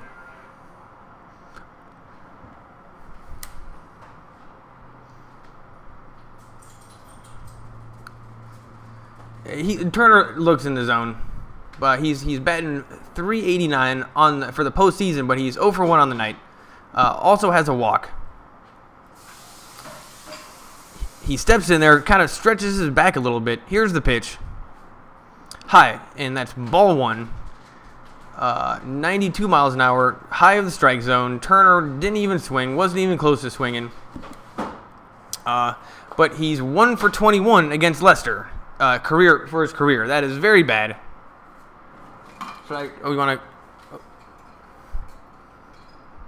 Here's the pitch to Turner.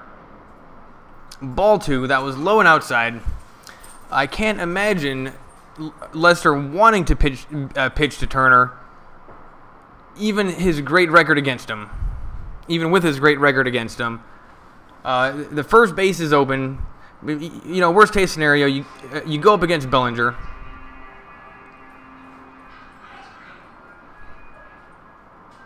Here's the 2-0 pitch. Strike one. That was right down the middle. Turner wasn't even swinging. And it's 2-1.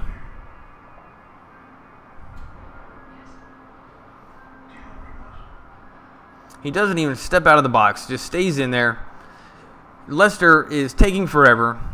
Gets the sign. Here's the 2-1 pitch.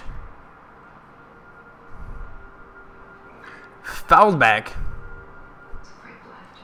It's 2-2 to Justin Turner. He doesn't look happy with that swing. He's kind of shaking his head a little bit. Lester has the ball. He's rubbing his hands on the ball. He's laboring out there a little bit more than he was earlier in the game. Close up on Hill, the starting pitcher. He doesn't look happy. He just said, pretty sure he just dropped an F-bomb. And he looks very old. Turner is in the box. Lester is taking forever.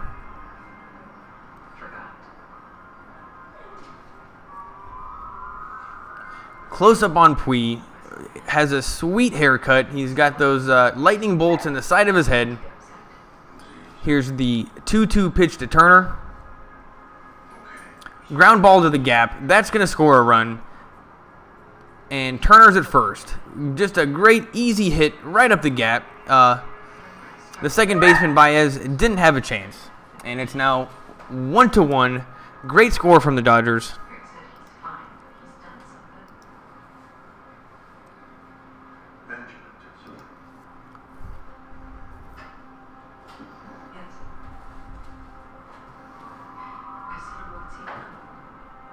They're showing the replay a whole bunch of times, and yeah, no infielder had any chance at getting that ball. Hill even points at Turner, even though no matter what, he can't get the win.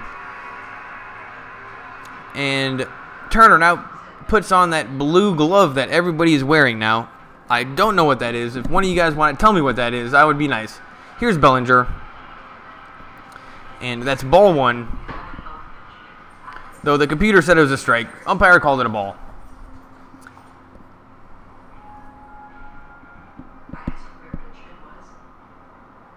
Turner, you know, it doesn't even look like he's trying when he plays. He just always has kind of that blank look on his face, but it works.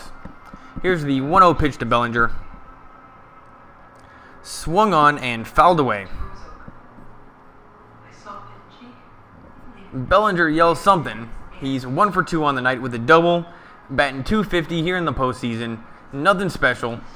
Just 1 home run and 2 RBIs. He's due for another home run. He had one last night.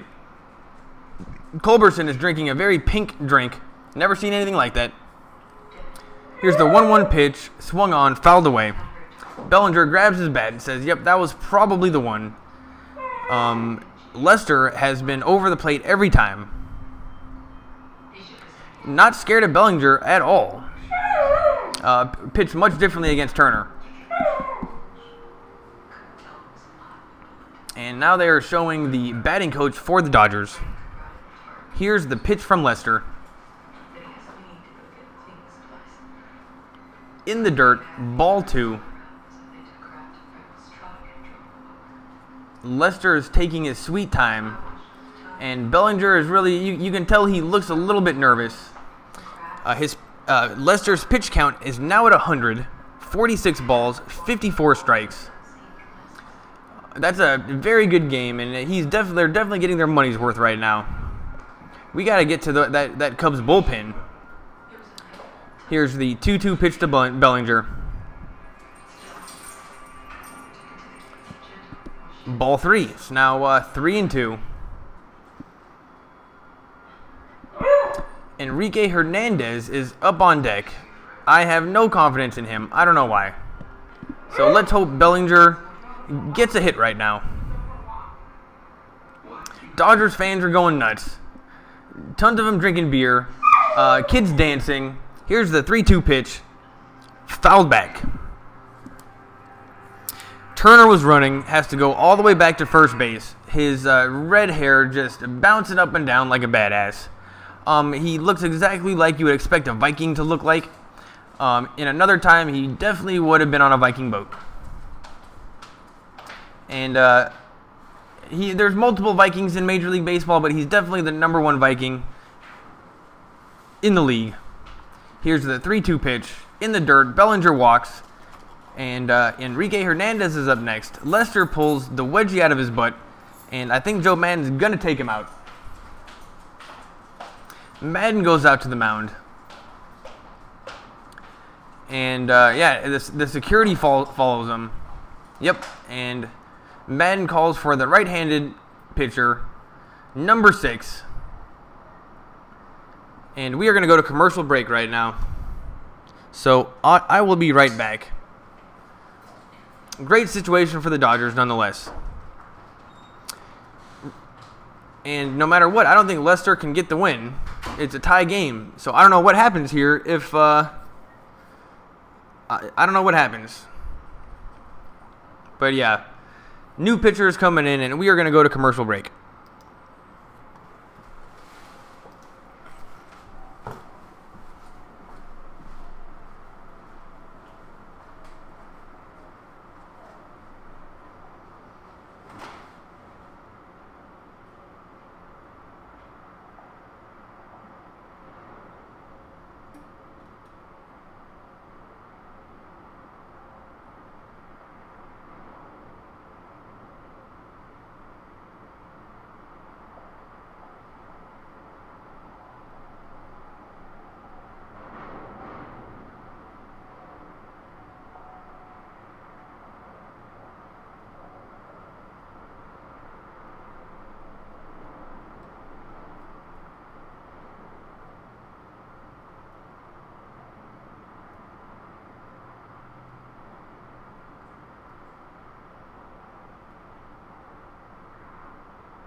What's up, everybody?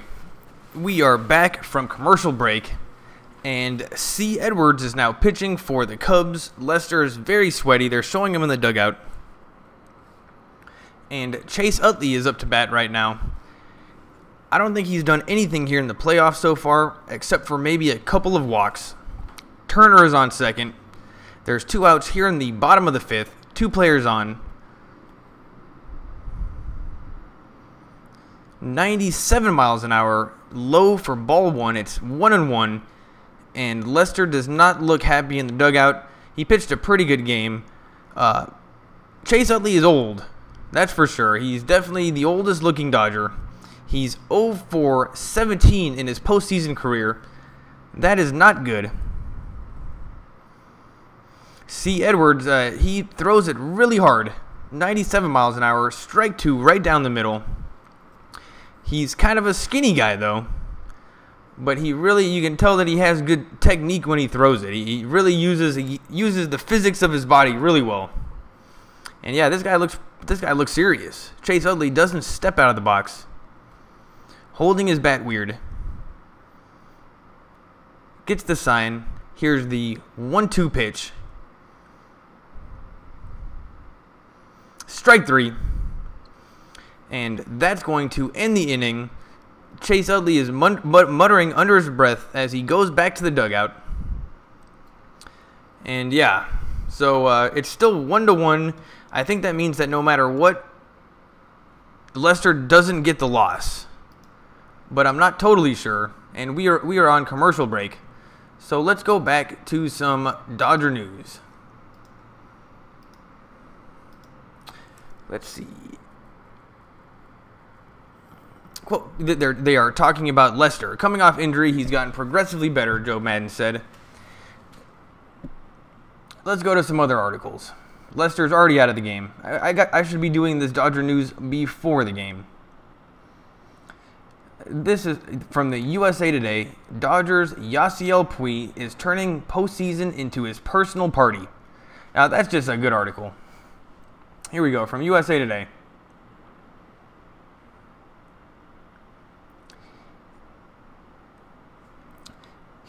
From Los Angeles, he makes the Los Angeles Dodgers want to punish him, bench him, or even give up on him, believing he'll never become the man they envisioned. Yep, kind of like your own kids. Then there are the days like Saturday when Dodgers laugh at his silly bat flips, look the other way when he stands at the plate and doesn't move, and then hug him with all their might at the end of the night. Yeah, he's one of those players that is just kind of crazy. He's always doing very weird things, and he definitely makes bonehead mistakes. But I think he's got two good things for every bonehead mistake. So it's still a net positive. It's good to have him on the team. He definitely gets everybody pumped up. He's kind of the X factor of our team. You never know what he's gonna do.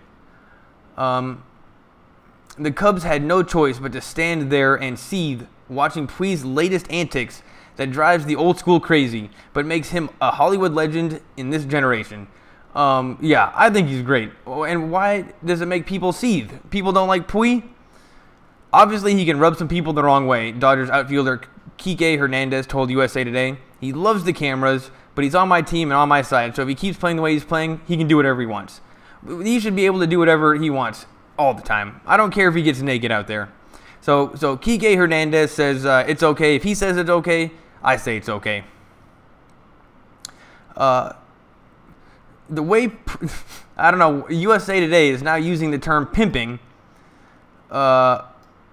Though it's not, okay, anyway. The way Puig was pimping doubles, admiring home runs, and calling his own certain calls, the Cubs really wasn't surprised what comes next. The Cubs have a few players that are pretty loud to celebrating things and stuff like that, Hernandez said. So I don't think they can get mad at that because they have a few of their own. So some players are just different, and Puig is definitely an exaggerated version of somebody that's kind of crazy, but you know what? It works. And we are back to the game. Number 17 is pitching for the Dodgers. Here's the pitch. Strike one. 97 miles an hour. That must be Morrow. And Chris Bryant is up to bat for the Cubs. He's batting 192 in the postseason. He's 0-for-2 on the night. Morrow is pitching. He's badass. Here's the pitch. Fouled away. It's 0-2. Looked like an 89-mile-an-hour slider. He's 6-0 with a 2.06 ERA in 43 innings. Those are some pretty good numbers. He's allowed 0 home runs. But actually, I think he didn't allow a home run yesterday or the day before. I think he allowed one in the playoffs, but not during the regular season. He's 6-0. Here's the pitch. Driven hard to right field. Puig gets underneath it and makes the catch. So, 1 out here in the top of the 6th. Puig in right field makes the catch. And now Justice League November 17th. Now they have a sponsored by Justice League, superhero of the game. This postseason, they're talking about the Dodgers bullpen. I guess the Dodgers bullpen is the superhero of the game. They're doing really well. And now Curtis Granderson is playing left field. He always plays left field. Definitely feel confident with him out there. Never seen him make any fielding mistakes, and he can hit the ball, though he hasn't done it really that well for the Dodgers. Here's the pitch to Rizzo. Ball one, way high. Rizzo, I don't think this guy's doing very much. He's 0 for 2 tonight with 2 strikeouts, batting 160 in the postseason. Number 44, Rizzo, doing terrible. Here's the pitch. Driven hard. That's going to be caught by the center fielder. Chris Taylor makes the out. And it's just every single time I see those, they just all look like home runs because I can't hear it. But that fell well short of the fence. And now we have a quick 2 outs. And I don't know where that came from. Oh, right here. I'll hit out back on the news. You know what? I will just do that. All right. Contreras is up right now. Strike 1. Morrow is off to a great start so far. Not that many pitches. That wasn't even close to the strike zone. And Wilson Contreras is 0 for 2 on the night with a strikeout, batting 200 in the postseason. These Cubs, it's amazing that they've made it this far. Nobody's batting well. Here's the pitch. Strike 2. 98 miles an hour. Threw it right by him.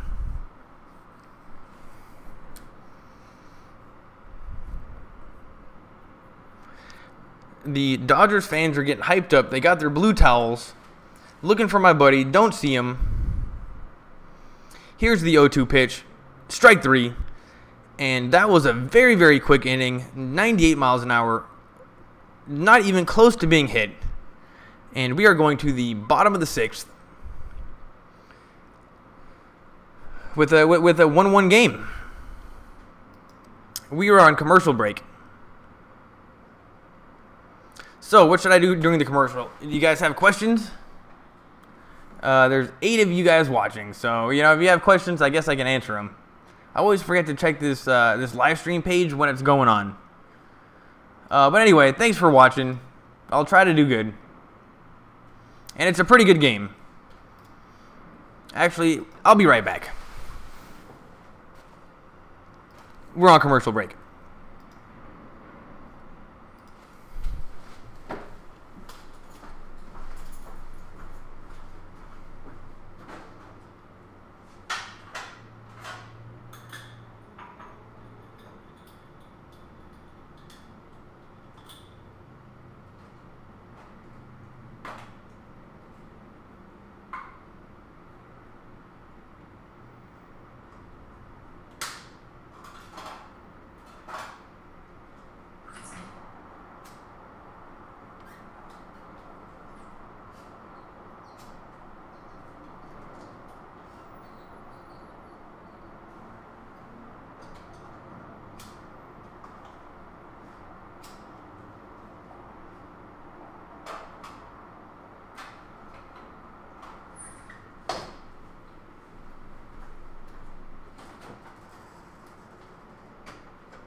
Still on commercial break.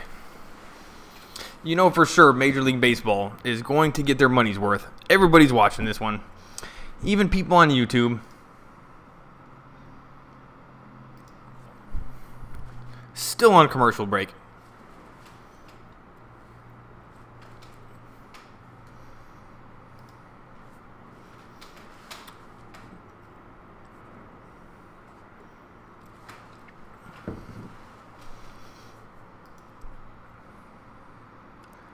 I guess we can do some more Dodger news while we're waiting for the game to come back. Ooh. This was kind of came out of nowhere. The Corey Seager being out for this whole series.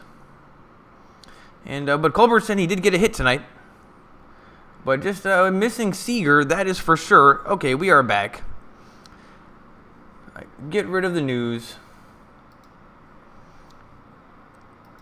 Strike 1 to Forsythe on the Dodgers.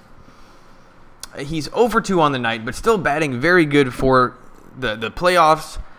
We were all talking mad smack about him forever, but he's doing well in the playoffs, and he's earned his starting spot. And it's a quick 1-1. The pitcher for Chicago right now, number 6, has a fastball and a crazy curveball. This guy, he's probably pretty good. Here's the pitch. Fastball swung on and fouled back. So it's 1-2. They are not showing this guy's name, but the Cubs pitcher, he's a skinny guy, but throws hard. You would never expect, if you saw him like just walking around, you would probably never think that he was a professional pitcher. He looks skinny. His name is C. Edwards, and it's 1-2. Snoop Dogg presents The Joker's Wild, season premiere Tuesday, October 24th on TBS. Be sure to tune in for that. Snoop Dogg's got his own show on TBS. You would think Netflix or one of those would have been a better fit for him, but I guess TBS is where he's going. It's 2-2. Joe Madden takes a look at his lineup. He's got a piece of paper in front of him. If he just would have held the piece of paper open a little bit, I bet the cameras would have picked up what was written. Fouled away once again. It's still 2-2. Edwards has nestled in at throwing 95-mile-an-hour fastballs. When he first showed up, he was throwing about 97. So, you know what? He's not throwing as hard as he can, and he is very skinny. It's 2-2. Strike 3. Crazy curveball. Forsythe had no chance. I don't even think he was looking. He wasn't even close. He wasn't even looking at the ball. Here it is in slow motion. Curveball. Yep. No chance. Edwards Jr. This guy is serious.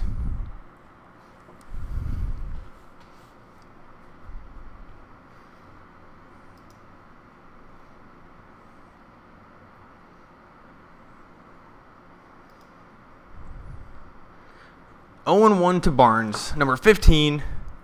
He's 0 for 2 on the night, batting .333 for the postseason.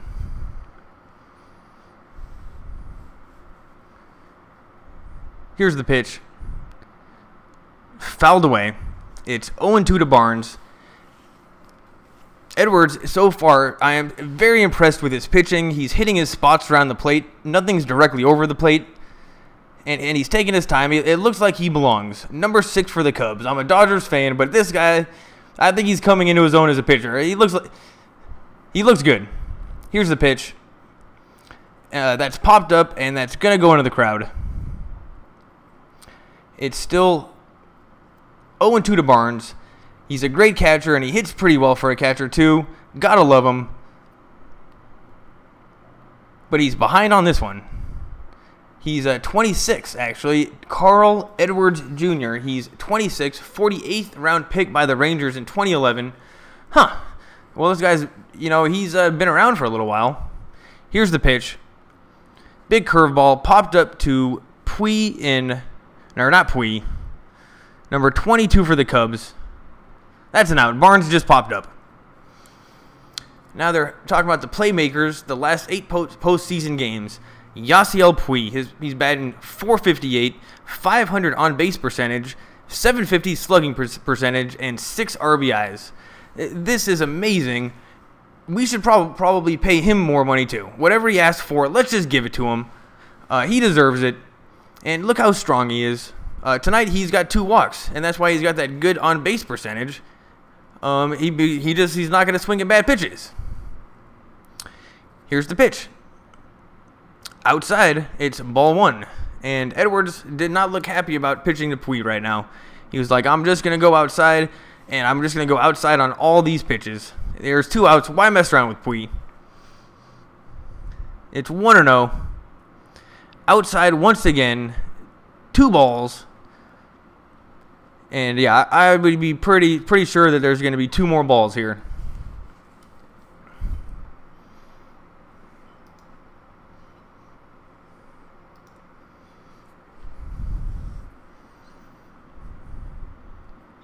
Here's the pitch. Outside.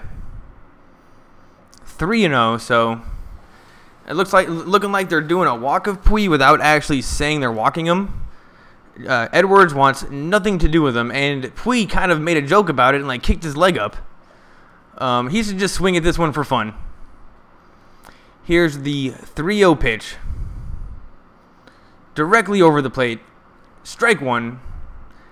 And yeah, I guess he's not trying to walk him. Charlie Culberson is up next. He's 1-2. Nobody knows who he is. Here's the pitch. Fouled away. It's now 3-2 to Yasiel Puig with 2 outs here in the bottom of the 6th. Yasiel Puig does not make it easy on these pitchers. He's not an easy out.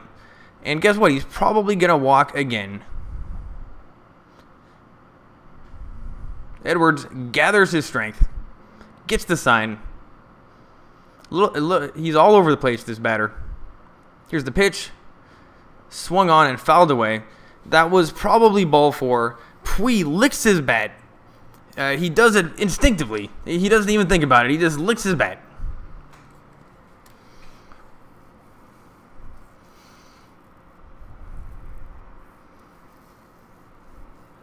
The catcher tells the pitcher to calm down. He kind of goes like this with his hands. Gives him a 1 outside. That's got to be a fastball outside. Here's the pitch.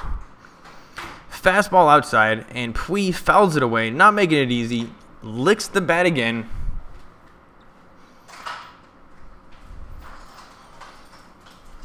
Yeah, Puig is taking his sweet time stepping into the box. Edwards is looking pretty good. He's kind of breathing hard, though. Here's the pitch. Strike 3. Puig strikes out.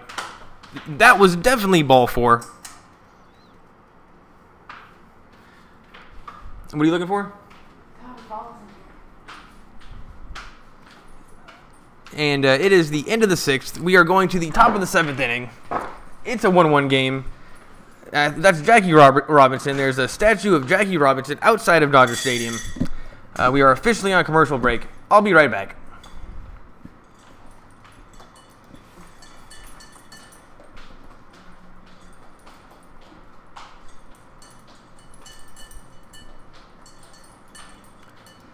If you can hear that in the background, that's the dog eating. It's dinner time.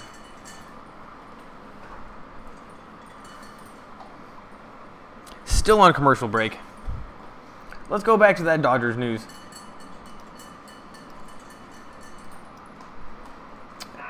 Giving me an ad. Oh yeah, this was about Yasiel Puig being a badass.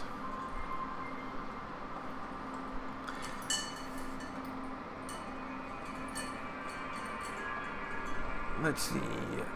What article is this? Oh yeah, this is about Corey Seager being out for the remainder of this series. Let's see. I cannot. Here we go. Corey Seager sat on a podium without a smile and with an uncomfortable look of someone who would prefer to be somewhere but there.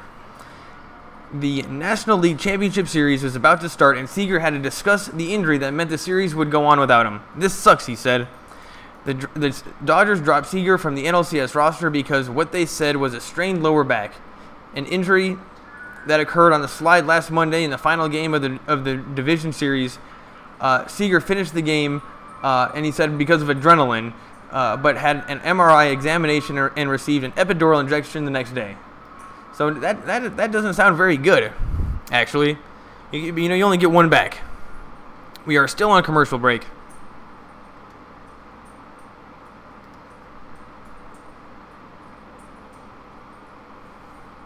It's tied 1-1.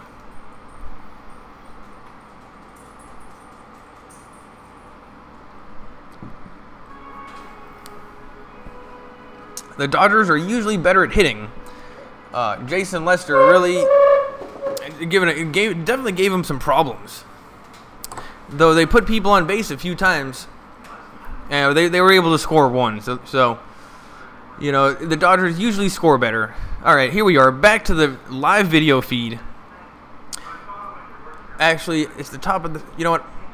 I think I need to restart my video feed. I don't think it's very live anymore, because up here it says 1 out.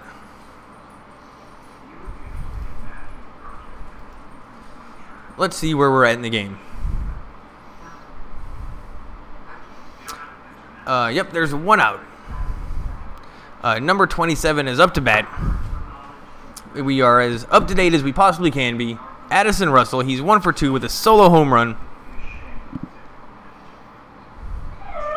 Morrow, number 17, is still pitching for the Dodgers. He's a badass. That's ball 1. And it's a 1-0 to Addison Russell. This is the guy that hit the home run. Don't give him a meatball. Hey, babe. Are you upset? Here's the pitch. Strike 1. It's 1-1. Yeah. Anyway, the Dodgers are... It's tied 1-1.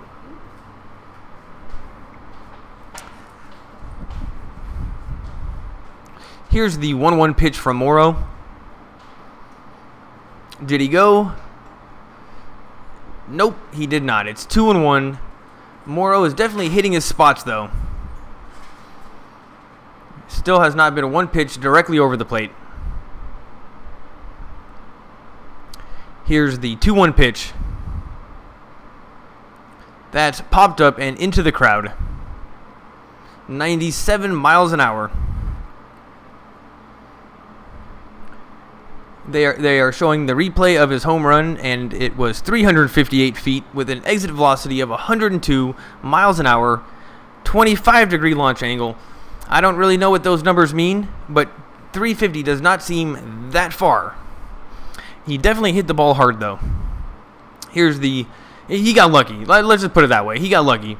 He's not doing great in the playoffs. Here's the 2-2 pitch. That's a ground foul. Foul ball. And it's still going to be 2-2. Russell picks up his bat. Steps out of the box. He's going to take his time.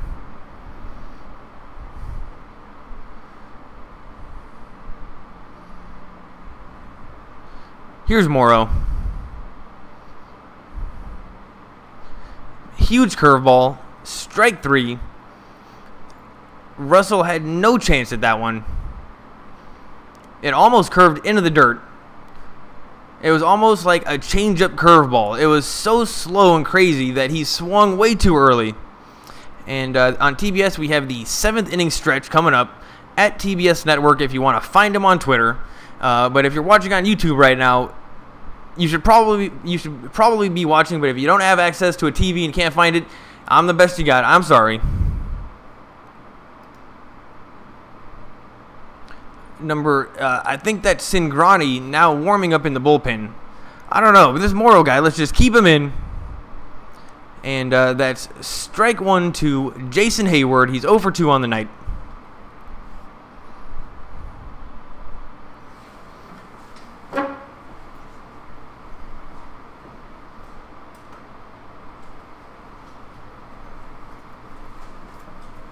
Dave Roberts does not look worried.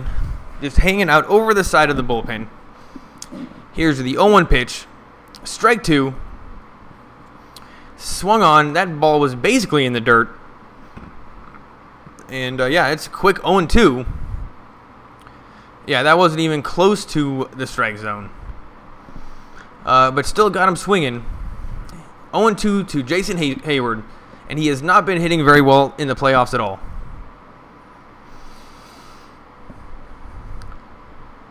Here's the pitch. Pop up to center field. Taylor goes running after it and makes the catch. So, Jason Taylor makes the catch in center field. Morrow is, I don't even think he's let a hit yet. There's only been three hits for the Cubs this whole game, actually. It's pretty good. But yeah, I think Morrow still has not given up a hit yet. Comes off the field. I really hope we don't take him out.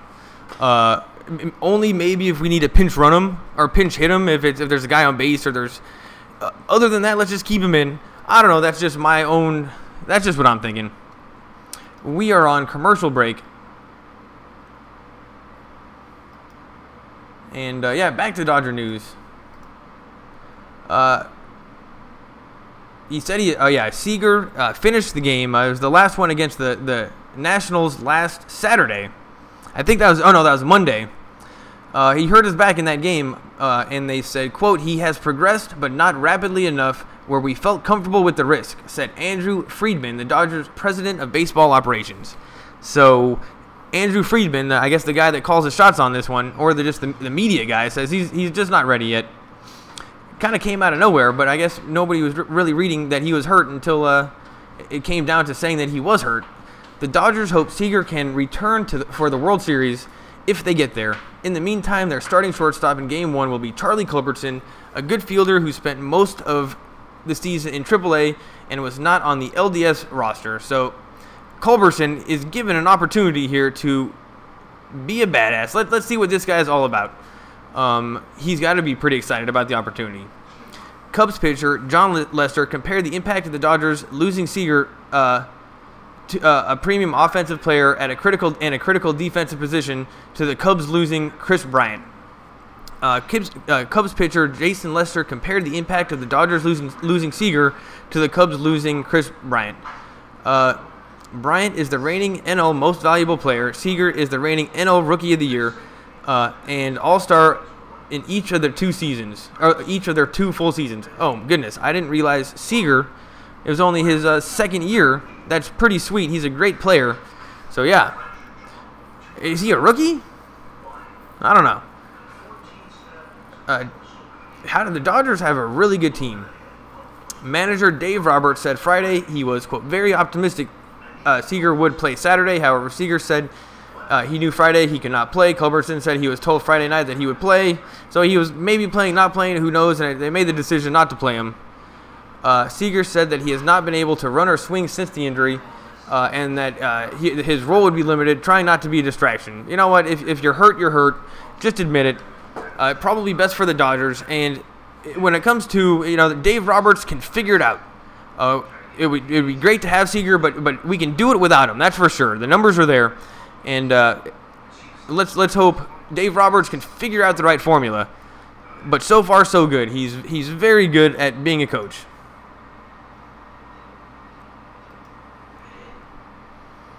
And what a great game we got going right now. It's Sunday night. It's a little bit depressing because we all gotta go back to work. But at least we got a good Dodgers game. And football is on right now, though my fantasy team really did bad. All right, the Cubs have a pitcher named Stroop. And his first pitch is a ball. It's 1-0 to Culberson, the guy we were just reading about. He was in AAA all year. Now he's starting on the best team in baseball in the playoffs. Crazy, crazy world. And now for the Cubs, a guy named Ben Zoprist is in the outfield. And it's 2-0 to Culberson right now. He has a double earlier in the game. That was a great hit. But he's going to have to do more. Here's the pitch. Outside, but called a strike. This umpire has not been awesome. He's 2 for 13 in the regular season and 2 for 4 in the postseason. Wow. This guy has really been thrown into the deep end of the pool very quickly. Here's the pitch. Outside, it's now 3-1. Stroop is looking a little bit wild right now, and that slider was only 90 miles an hour, and it didn't move that much. Granderson is on deck.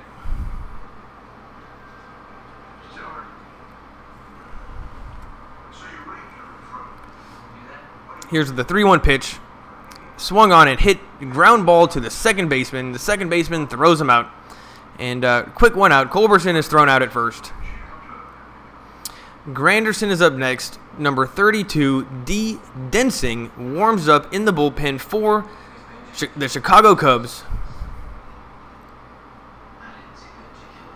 And now Baez he's complaining about something, but who knows what. He's got a sweet gold chain. And a sweet glove. It's white. It's a very awesome glove. Here's the pitch. Inside, ball 1. Granderson is not swinging at garbage. He's 0 for 1 on the night, batting 1-1-1. He's batting 100 for the playoffs. He's overdue. Here's the pitch. Right down the middle, strike 1. That's the one he should have been swinging at.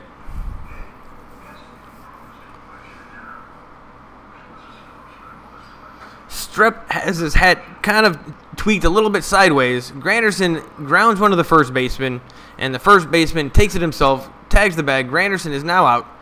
Quick 2 outs here in the bottom of the 7th, and we have ourselves a pretty exciting game here. 1-1, not a lot of offense. But I think the farther that this game goes, and the more people the more bullpen pitchers that we face, the better it is for us.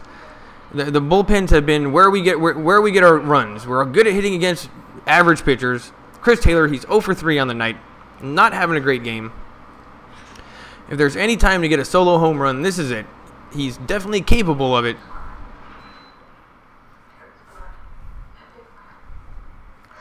Here's the pitch. Inside, ball 1. That's 97 miles an hour. Now, they're showing 2 Dodgers. I don't know who they are. They're talking in the dugout. They must be saying something important. Here's the pitch from Strop. It's 1-0. 2-0 in the dirt. In the Dodgers bullpen is Watson and Jay Fields. So 2 guys are warming up. This guy, Watson, I feel very confident with him in there. I don't know why. I do not know his numbers. But for some reason, when he's in there, I feel okay. Fields, don't know anything about him. Looks a little short. You know, I like myself a taller, bigger pitcher. But Fields, he's warming up too. Strop is having a very hard time finding the strike zone. It's 3-0. And he hasn't even been close. Turner hasn't had to do anything. Or not Turner. Chris Taylor has not had to do anything. Justin Turner is on deck. He's 1 for 2 on the night. He's overdue for a huge home run. So let's hope Chris Taylor gets on base right now. Here's the pitch. Ball 4. Taylor's on base. Turner's coming up. This is a great opportunity here. But we need a home run. And the pitcher, Strop, he's not happy. And the coach can't be very happy with him either. Madden's thinking about it, but stays in the dugout. But no, he doesn't look happy. I don't think you can really walk the first. Yeah, that was just bad. You know, he doesn't have his hat on straight, but he looks cool. But Strop looks very, very nervous and young. And he's going up against Justin Turner, the best batter on the Dodgers and maybe even in all of baseball. He's the best. Everybody loves him. Strike 1. Huge swing from Turner. Swinging for the fences, but just missed it. I could feel the wind from here. Dodger Stadium's 5 miles away, but I could feel that wind. But at least he was swinging hard. Number 10, Justin Turner. It's 0-1. He's due for something huge. Fouled back. It's now 0-2. And the foul ball broke the sign behind the plate. Instead of saying it says Camp World, it's an advertisement, and it hit the eye and broke the plate. It broke the advertisement behind the plate. Now there's what's probably styrofoam all over the field. That was awesome. Not as cool as breaking the backboard on a dunk, though. That's like maybe 1/100th of that, but still cool. They're just going to keep playing. Camp World is like, yeah, we love that advertising. Here's the pitch. 1-2. That was a ball. Turner will not be swinging at strike 3 garbage.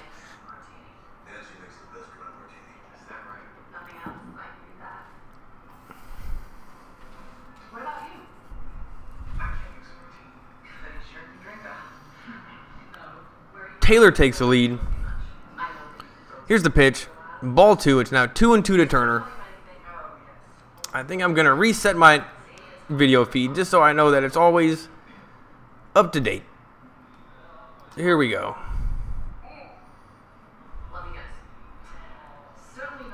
It's 2-2.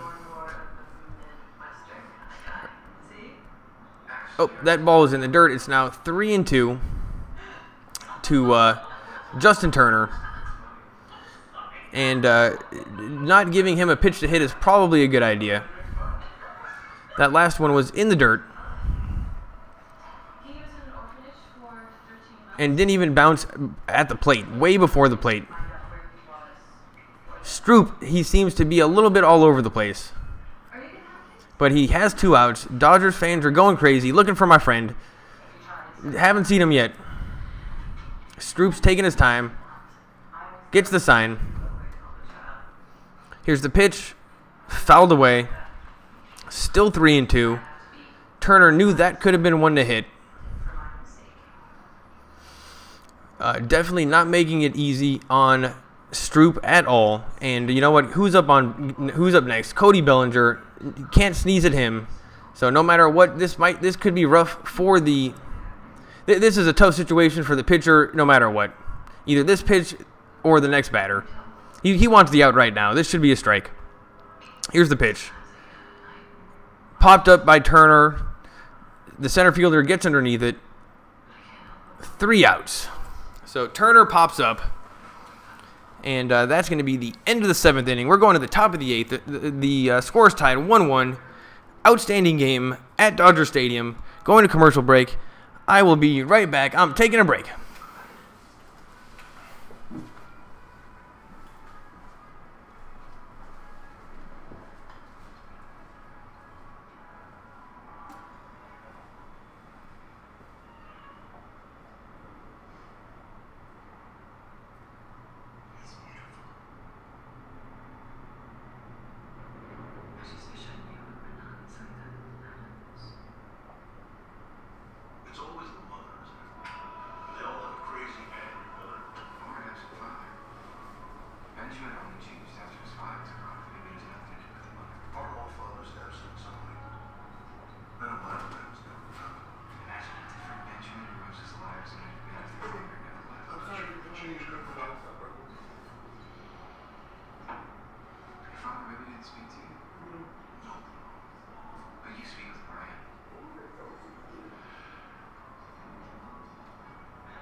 We are back to the game. It is the top of the 8th.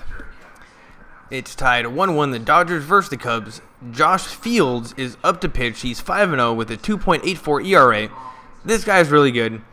He's got a sweet beard. Yeah, I've seen this guy a few times. And actually, I feel more confident in this guy than Cingrani. Or not Cingrani, than Watson. This guy is pretty good. Baez is up to bat. He pops it up to center field. Chris Taylor gets underneath it. Makes the catch. One quick out here in the top of the 8th. And the Dodgers need to score. It's tied 1-1. I know that it's not a bad situation right now, but usually the Dodgers are scoring more. Jock Peterson is now playing left field. He's playing for Granderson. And now Dave Roberts takes out Fields. Fields only got to pitch against one guy. Oh, man, that sucks. So now do we have to wait again? Anyway, I will stick around for this commercial break. I think that's Watson coming in. Feel good about him, but I don't know why Fields couldn't go longer. I mean, why not? What's the worst thing that could happen? He's pitching really well. Yeah, we are back on commercial break. So what's going on in football? Does anybody know? I'll take a look at my team. Did really bad in fantasy, and I had Odell Beckham on my team, and he went down last weekend, and that was a pretty Odell heavy. So now I'm just going to lose everything. I do have the Broncos defense right now. So let's see that. Let's hope that's going good. Well, they got 8 points. Let's see. Yeah, no, the Denver's defense is not doing awesome, and it looks like they're about to lose to the Giants, which would be pretty amazing. We are still on commercial break. They are warming up Watson to go up against Zobrist. He's going to be at bat. There's one out here in the top of the 8th. Oh, no, bottom of... Oh, yeah, that's the top of the 8th. The Dodgers started the inning with Fields. He got a quick out, and then they took him out. I mean, what else can you do? But I guess if you're getting paid in your Fields, that's a great situation. 2 pitches, and you're out. Dave Roberts probably knows what he's doing, so... And we are back, and the Dodgers fans are going crazy. It's a little bit of a cut. They're showing a quick cut of the whole game. And Lasorda, they had Lasorda in the cut. Loads of fans. Madden... Anyway, it's a quick recap of the game. Hill throwing the water at the wall. Hill was not happy, but he pitched great. He really was in the zone until there's that one home run. It was lucky. But yeah, Hill pitched a great game. Tony Watson is in right now. He's 7-4 with a 3.38 ERA. Number 18 for the Chicago Cubs is up. Zobrist. And he's 0 for 5 versus Watson. Well, that explains probably why they put him in. Here's the pitch. Ball 1. 93 miles an hour. High and outside.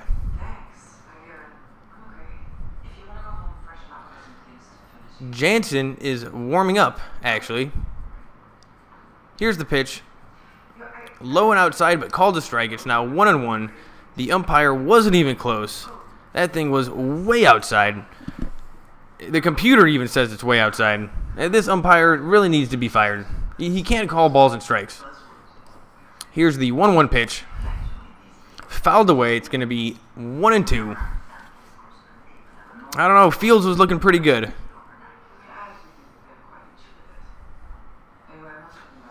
But Dave Roberts must know what he's doing, so I'm just going to trust him. He knows a little bit more than me.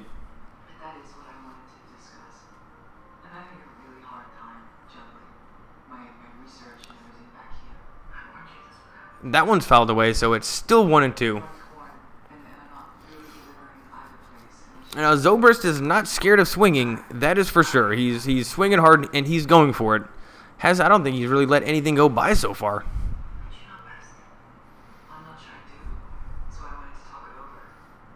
Here's the pitch.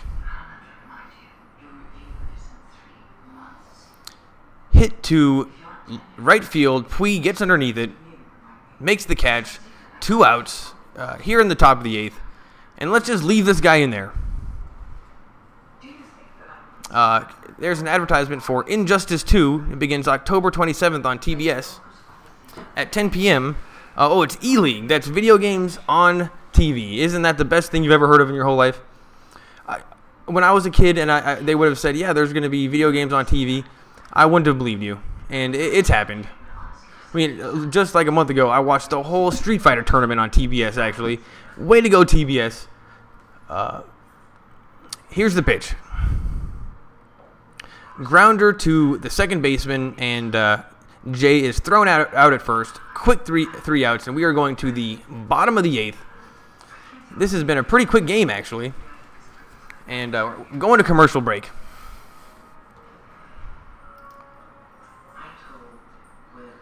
So, yeah, bottom of the 8th. The Dodgers have 2 more tries. Hey, what's up, guys? We're on commercial, so if you have questions, you can ask questions. There's not many people watching. And I'm just going to try to do better at broadcasting. And we got Dodgers news. Here we go, Dodgers news. We've already read this article, though, so let's go to another one. And that one's talking about Seager being out. He hurt his back on the last game of against Arizona last Monday. And nobody really knew about it, but when rubber hit the road for this series, he was not on the lineup. And now we know. And it sounds actually, based on the article, it sounds a little bit worse than I initially thought. I mean, he's missing a full series. That's kind of a lot of games. And he said he couldn't really swing or run. And it seems seem like the 2 most important things in baseball. So, it didn't sound that good. Fingers crossed to him. He wants to be back, that's for sure. Still on commercial break. Let's see. News, Los Angeles Dodgers, Major League Baseball. Let's just go straight to the Dodgers website. Oh, we got full game coverage right here. You got to pay for it. Seager reports feeling normalish. Yeah, we just read about him. Umpire reminds Hernandez of proper count. Let's see this. In the 3rd inning of Game 2 of the National League Championship Series presented by Camping World on Sunday. And whatever happened to T-Mobile? I thought T-Mobile was doing this, but I guess now it's Camping World. The Dodgers attempted a rally. With runners on first and second and 2 outs, left fielder Enrique Hernandez was at the plate. Hernandez staged a lengthy at-bat with the Cubs lefter John Lester, eventually drawing a walk to load the bases, or at least he thought he worked a walk. Oh, now I gotta continue. You know what? We're good. We're good here. LA ball girls back to work after Vegas tragedy. Tucked down the baselines of Dodger Stadium, you'll find Christina Zambrana and Amy Moore sitting on the buckets during the Dodgers game. These 2 are the ones that get the foul balls. So far, they've been doing a great job. Although I wasn't really paying attention, but we'll look out for these 2, Amy and Christina. Because we're going to see them. There's plenty of foul balls. Okay, we are back from the commercial break. Maybe there's got to be a better place to find news than how I look. Just putting Dodgers into Google might not be the best way to go. Anyway, we are back. Oops. Quinsing is pitching for the Cubs. No idea who this guy is. He's 1-1 with a 2.74 ERA in 62 innings. I never heard of him. But Brian Densing, and he's 0-1 to Bellinger.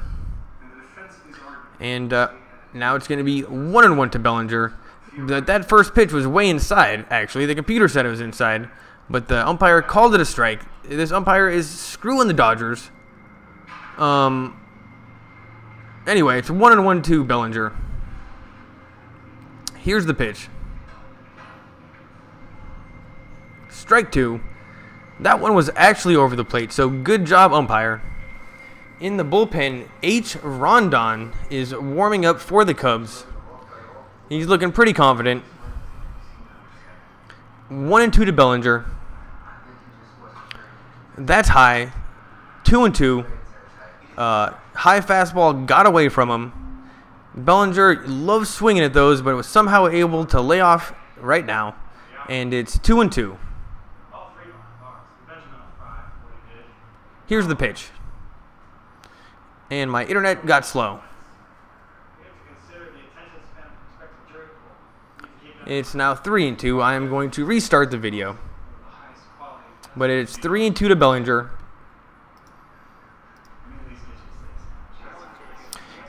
He hits it down first and is safe at first. Bellinger makes it to. He hits a infield ground ball. Bellinger hits an infield ground ball as like a dribbler, and they couldn't get him out at first. But it looked like he was out by a long ways. He catches the ball. He's out. Oh, he doesn't actually catch the ball. He bobbles the ball, and he's safe. Yeah, they're not even going to review that. Bellinger gets to first on an error here in the bottom of the 8th, and that is not what Joe Madden wants to see, and he looks upset. That's the first time I've seen him look visibly annoyed since the series began. Jock Peterson, left fielder, is up for the Dodgers. I got no confidence in this guy. Don't even know who he is. Here's the pitch. Shows bunt, lays down the bunt, and successfully gets... Wow, yeah. Well, he's out at first, but Bellinger makes it to second. And, yeah, 31. He did exactly what he was supposed to do, I guess. And, yeah, that was a sacrifice bunt. Now the Dodgers have a runner in scoring position with one out here in the bottom of the 8th. This is a great situation. I don't know who's up next. I think it might be Enrique Henderson, but I'm not sure. No, it's Forsythe, who's actually been pretty good in the playoffs. Oh, no. Forsythe is now going to first.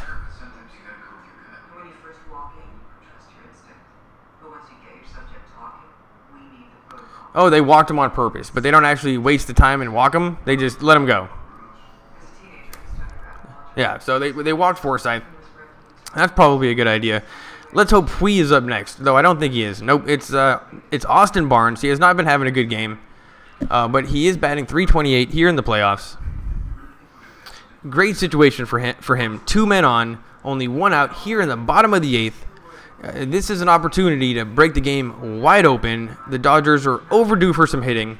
Usually they hit everything, but he's 0 for 3 on the night. He's overdue. Here's the pitch. Ball 1. This umpire he's not very good. That was looked like a strike. They called it a ball. That was the one time ever that the umpire has hooked it up for the Dodgers. So it's 1-0, and the pitching coach comes out to the mound. His name is Chris Bosio. This guy needs to hit the gym. The whole infield comes in, and I think who knows what's going on. But they need to get 2 outs. They need to... Oh, 56 is still warming up for Chicago. But yeah, they need to talk about this, but they need the double play. Madden is looking down at his piece of paper. He's wearing a hoodie. Dave Roberts still spitting like a camel. He's always spitting. Oh, Madden just spit. They cut back to number 56 in the bullpen. They're showing him a notebook. Doing some homework there. Yeah, that wasn't warming up pitching. That was looking at a notebook. It's 1-0 to Austin Barnes. Strike. So it's now 1-1. That curveball just hit the outside corner. Called a strike, and it was a strike on the computer. The umpire got it right. And this pitcher for Chicago has a little bit of a hipster mustache.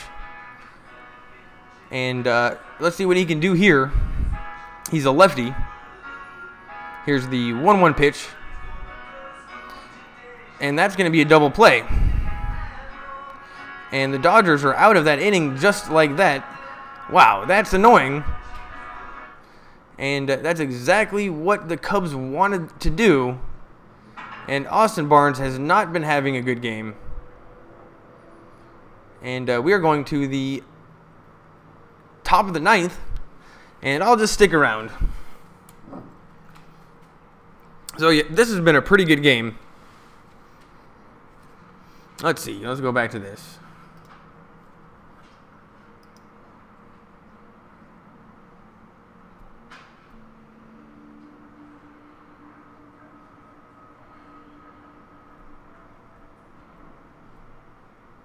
What's up, everybody? Thanks for watching. I'll try to do good. Do I got a lot of dislikes? That sucks. Here we go. Go back to some Dodgers news. Oh, already got it open.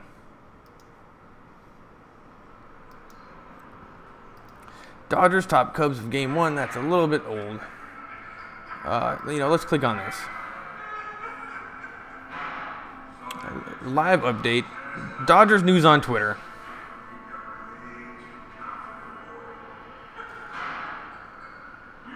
There's just so many commercials. Can I get out of this?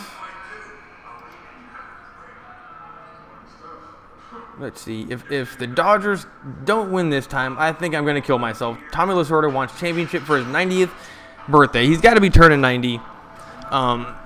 Dave Roberts is a great replacement for him. Let's hope that they can win on his 90th birthday. He deserves it. This dude gets ice cream at every game, and his girl usually disappears halfway through the game. Who are they talking about? Oh, they're talking about these two people. You know what? Where does she go? Those are great seats. No reason to leave, and nothing wrong with eating ice cream. If anything, you should be eating more than one ice cream. This just in: the Dodgers beat the Cubs 5-2 in game. Oh, that's yesterday's tweet. Now let's go to latest. Let's see what people are saying.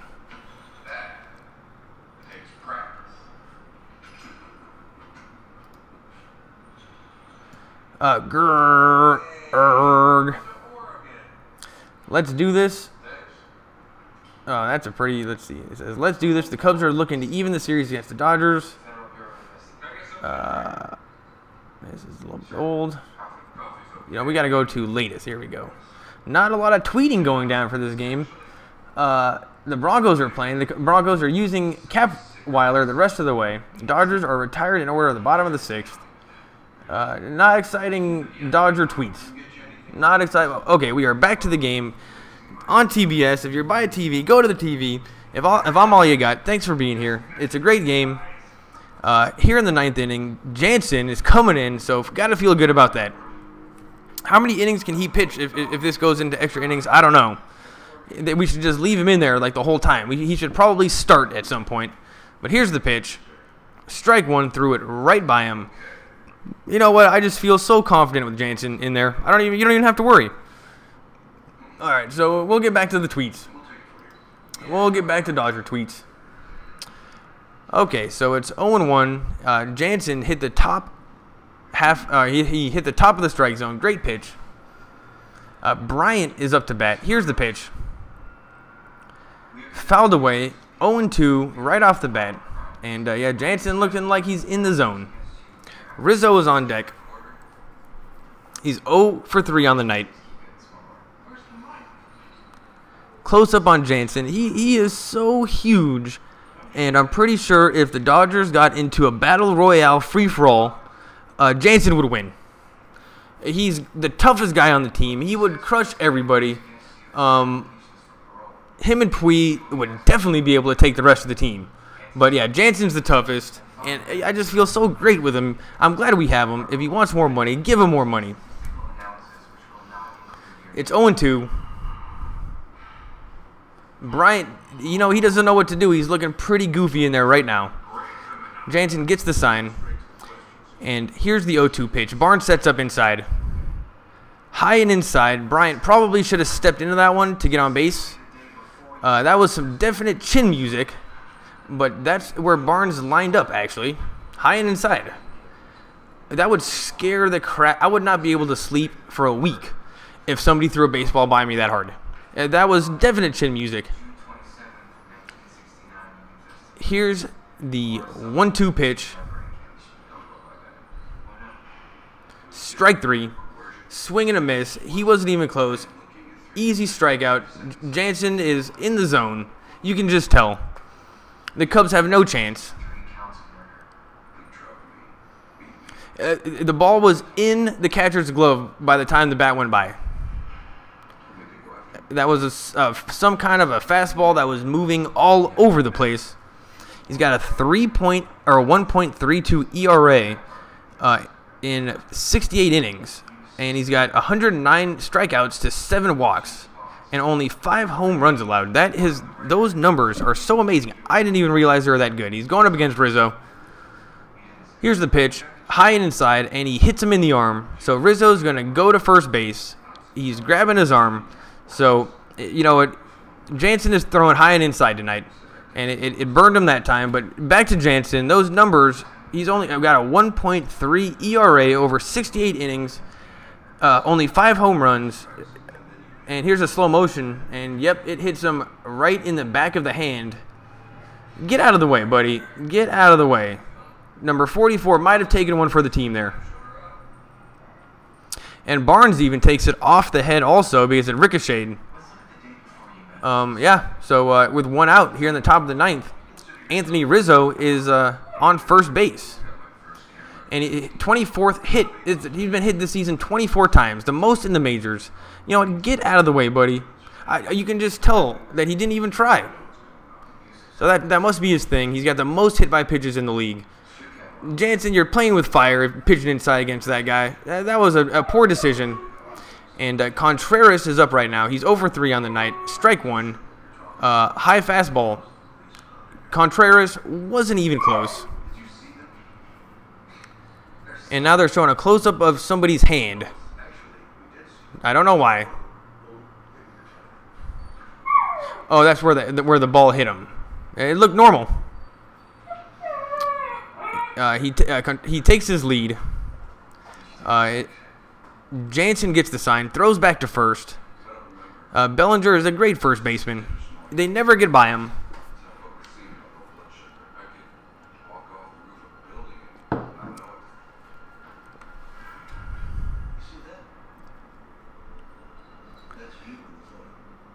Jansen gets the sign. Here's the 0-1 pitch. Swung and a miss. Strike 2. It's 0-2. Jansen is throwing it by everybody, and he's 0 for 3 on the night. Batting 190 here in the playoffs. These Cubs cannot hit. Like I said before, it's amazing they've made it this far in the playoffs.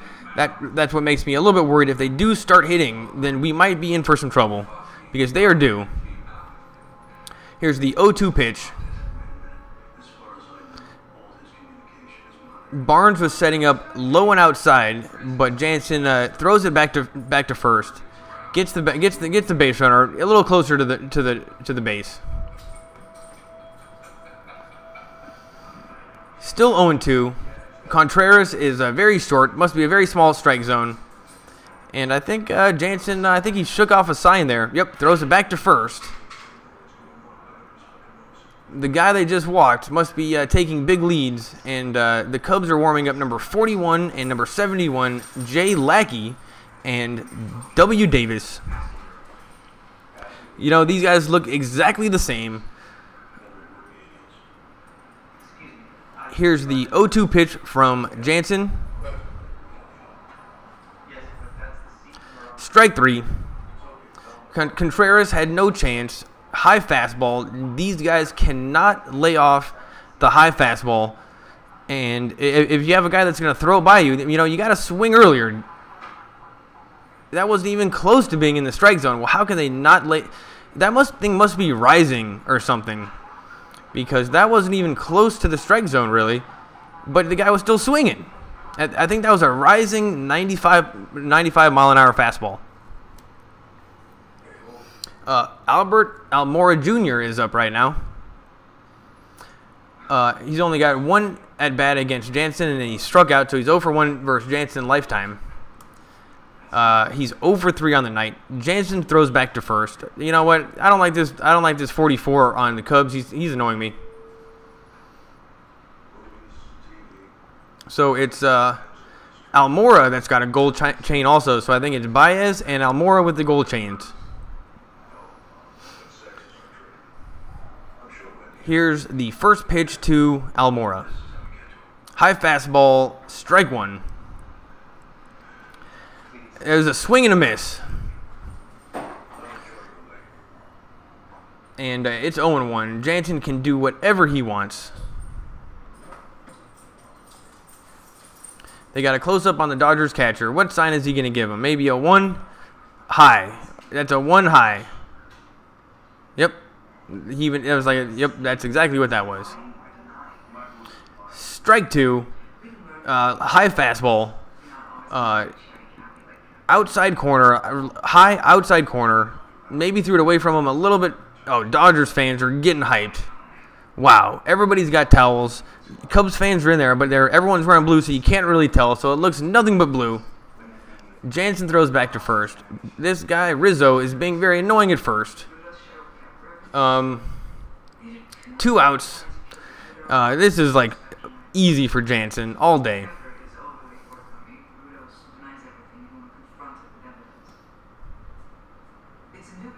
Here's the 0-2 pitch. Rizzo runs, fouled away, and once again, high fastball that wasn't even close to the strike zone. These guys are swinging at it. If somebody ever catches up to that pitch, which I don't think is physically possible, it's going to be a home run. That's amazing how high he had to get the bat for that one. Why didn't he lay off of it? But swing and fouled it away. That was almost strike 3. He's like 99% going to strike him out right here. Here's the 0-2 pitch. Dodgers fans on their feet. Ground ball to the shortstop. And he throws it over to first. 3 outs. We are going to the bottom of the 9th, everybody. It's a tie game. Very exciting. Everybody in the crowd is going nuts. And let's hope. I'm trying to remember who's up for the Dodgers, but I don't think it's the beefy part of the lineup, which is kind of the bad part.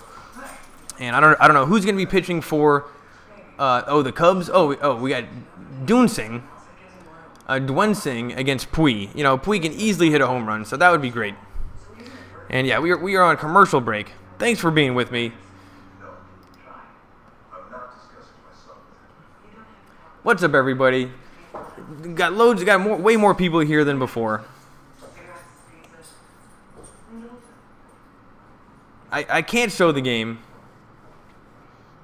because I've already burnt out 3 of my accounts. I had 3 YouTube accounts that they suspended for 90 days showing the game, and I started doing this, and they don't take it down.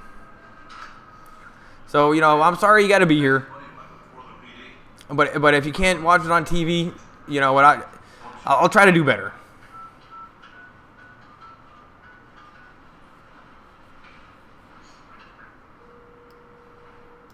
We are on commercial break.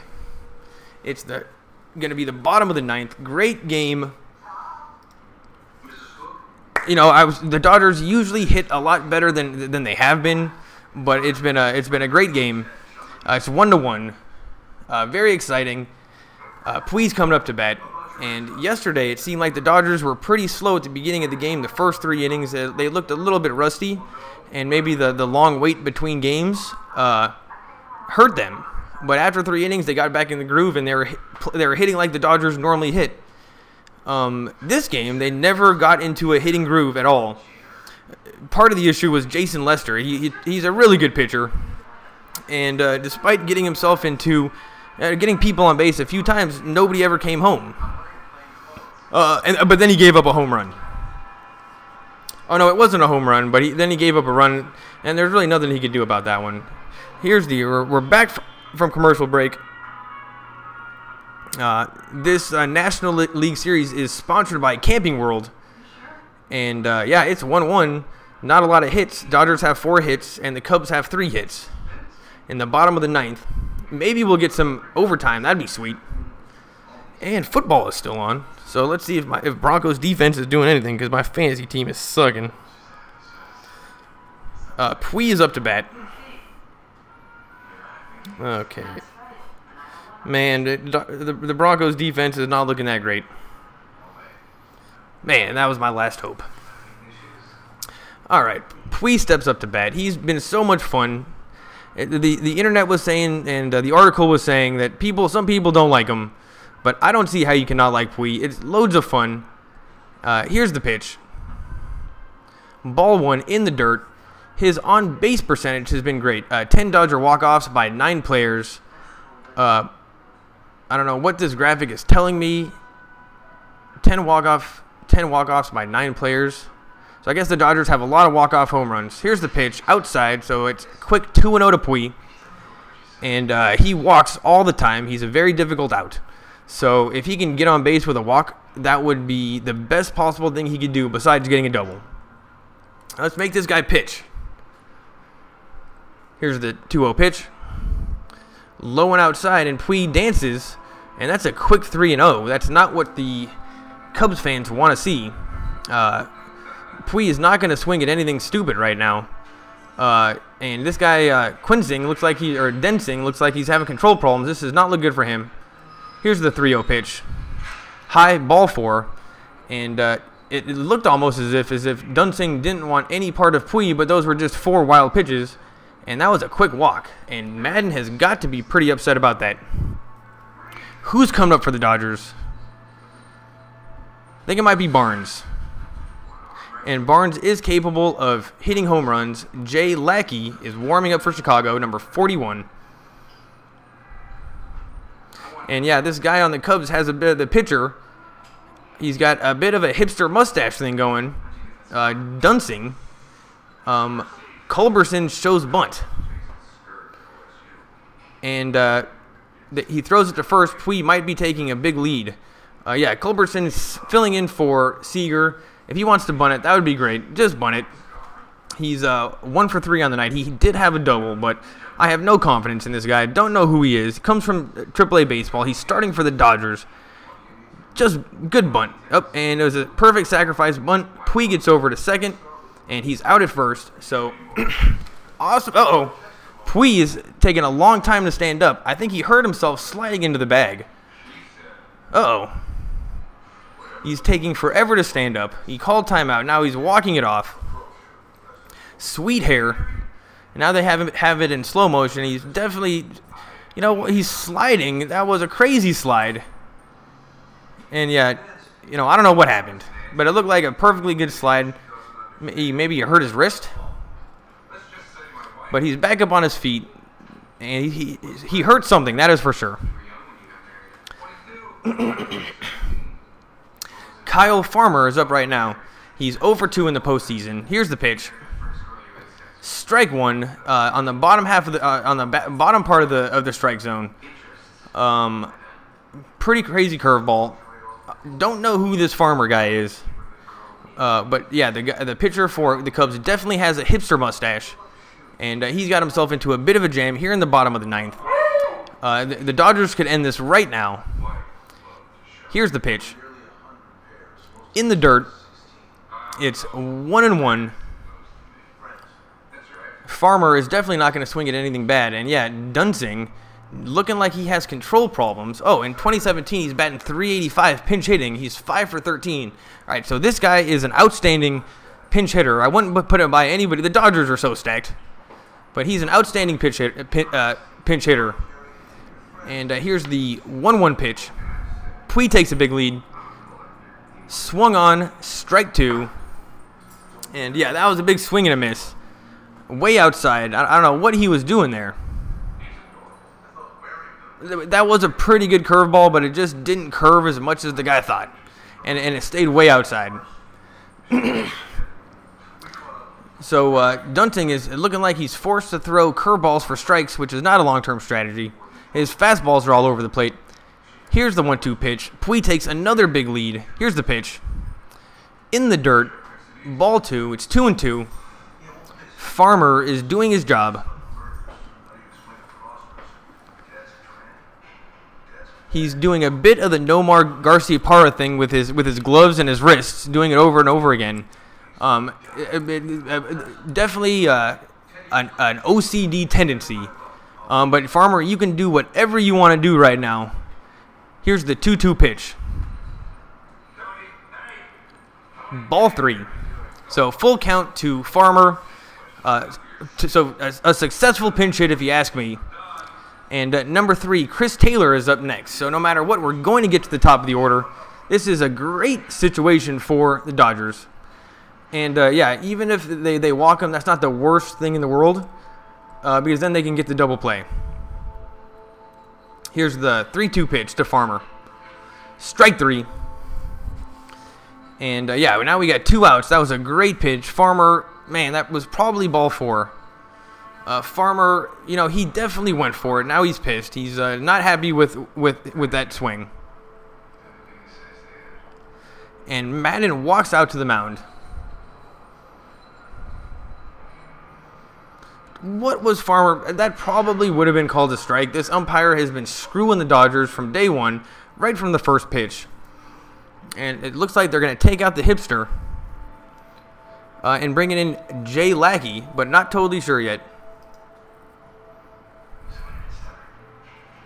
Yep, the hipster's coming out, and Lackey for the Cubs is coming in. He looks huge.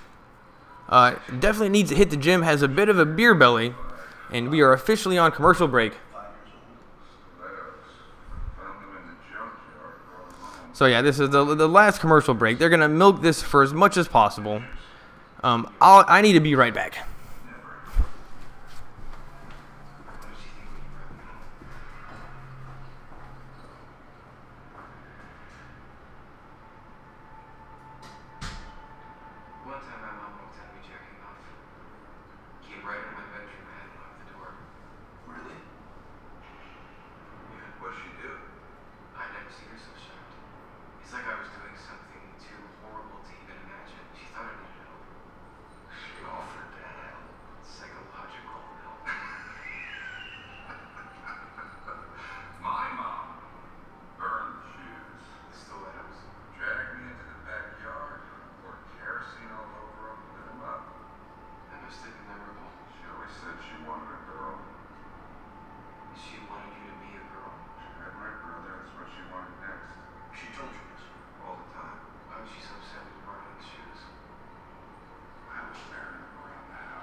Here we are, back to the action.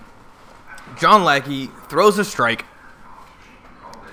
Chris Taylor is up right now. He's batting .333 against Lackey career.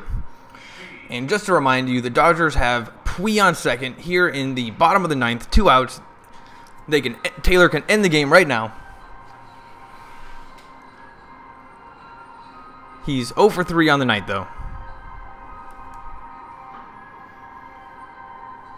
And he calls time. So Chris Taylor taking his time. That's great. He's usually such a hard out, such a great hitter. I like the way that he approaches his hitting, but hasn't been doing good in the playoffs. Here's the pitch. Ball 1, so it's 1-1. You know, other than his home run yesterday, he has not been doing too much. Pui is on second. He's a great base runner. Have to imagine that any real hit, he's going to make it home. So 41, Lackey has got brought into a tough situation. And I don't know too much about him, but I've heard his name before, and now the catcher calls time and comes to talk to him. So the catcher, Contreras, and Lackey are talking on the mound. Who knows what they're saying? Definitely taking their sweet time. Madden doesn't look like he's having the best time on the sidelines. Like usually he kind of looks more confident, having fun. He looks a bit frustrated. Pui's on second, number 66. He's the wild horse. Here's the pitch. Low and outside. It's now 2-1. Yeah, this is just a tough situation for Lackey. You got to feel for him. And Chris Taylor is no easy out, but he just hasn't been playing that great. And Justin Turner is on deck. So Lackey definitely wants to get this out now. He would much rather face Taylor. Here's the pitch. Outside, ball 3, 78 miles an hour. That wasn't even close. And now it's 3-1. So, yeah, it's looking maybe likely that Taylor will be coming in here in the bottom of the ninth with people on base. He's due for a home run. So that's good. He's definitely going to hit the ball. That's one thing we know for sure. Turner does not mess up. Here's the 3-1 pitch to Taylor. Or to Taylor. Strike 2, swing and a miss. And it's 3-2 to Chris Taylor.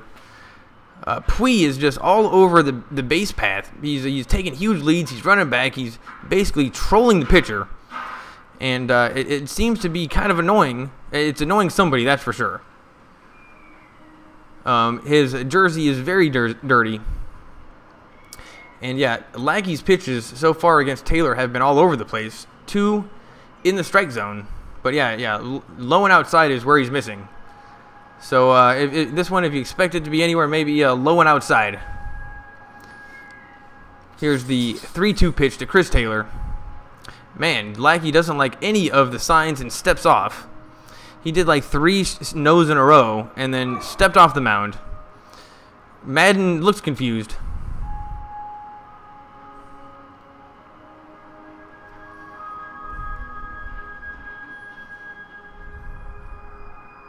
Here's the... Oh, man. Lackey steps off again.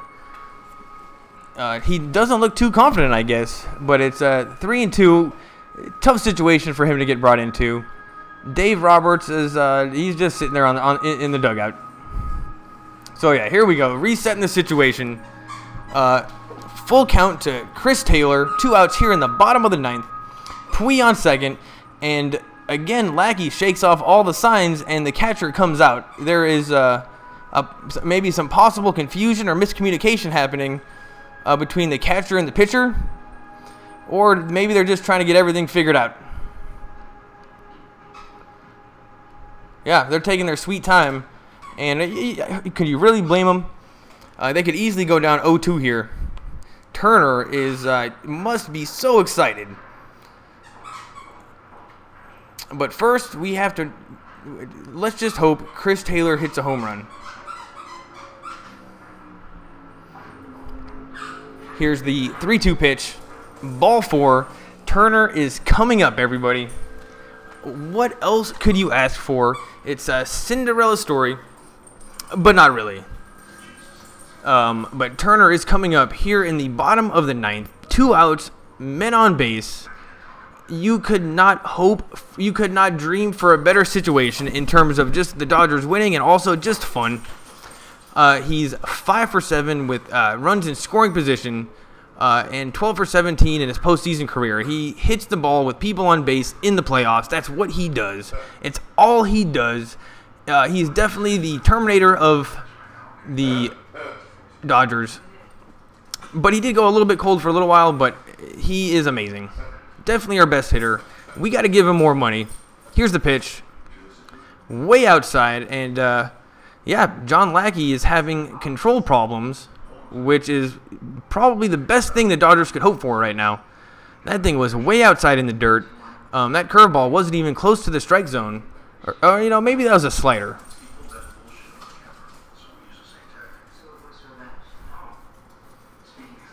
They got a close-up on the catcher. Now on Turner. Here's the 1-0 pitch. That could be a home run. Please go. Hit hard to center field. Home run and caught by the fan. Turner just hit a 3-run shot. Dodgers win the game. Wow. That was awesome. The Dodgers win it in the bottom of the ninth. Turner is the best player that we have on the team. And high fives from everybody. The team's coming out. He throws the helmet on the ground looking like a badass. He steps on the plate, and the Dodgers are grown men are acting like children. It's just 2-0, guys. Don't get ahead of yourselves. But that was a Justin Turner walk-off home run in the bottom of the ninth. You know, it's been a long time since we got to the World Series or even won it. Maybe this is the year. Wow. The batting coach just did a chest bump to Turner and looked super not cool. Wow. And, yeah, what a great game. They haven't even showed a replay yet. Nobody has left the stadium. One guy wearing a Seager jersey. Yeah, Turner doing some sweet fist bumps to everybody. They got handshakes. Everybody's got a different handshake. And, yeah, they're just hugging each other. Here's a replay of the home run. And that was a meatball right over the middle.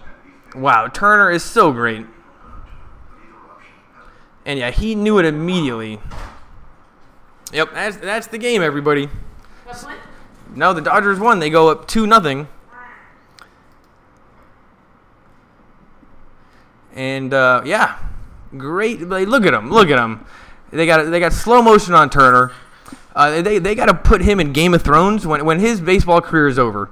They got to do a spin-off series. Oh, now they're doing it. They dumped the Gatorade on his head. You know what? Him with wet hair is not a good look. He looks more like a Viking than ever. He's getting interviewed by the girl from TBS. Yeah, you know what? Turner is balding a little bit. So maybe that's why he's overcompensated with the hair and the beard. You know, do it while you got it. And wow, he is a ginger. He's talking about his home run. You know, let's turn this up right now.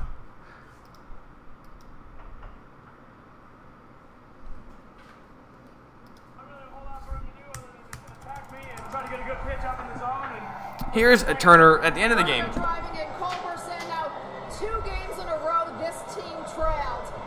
You went through the struggles in August and into September as a team. What can you say about the resiliency of this team? Yeah, like you said, we've been doing it all year long.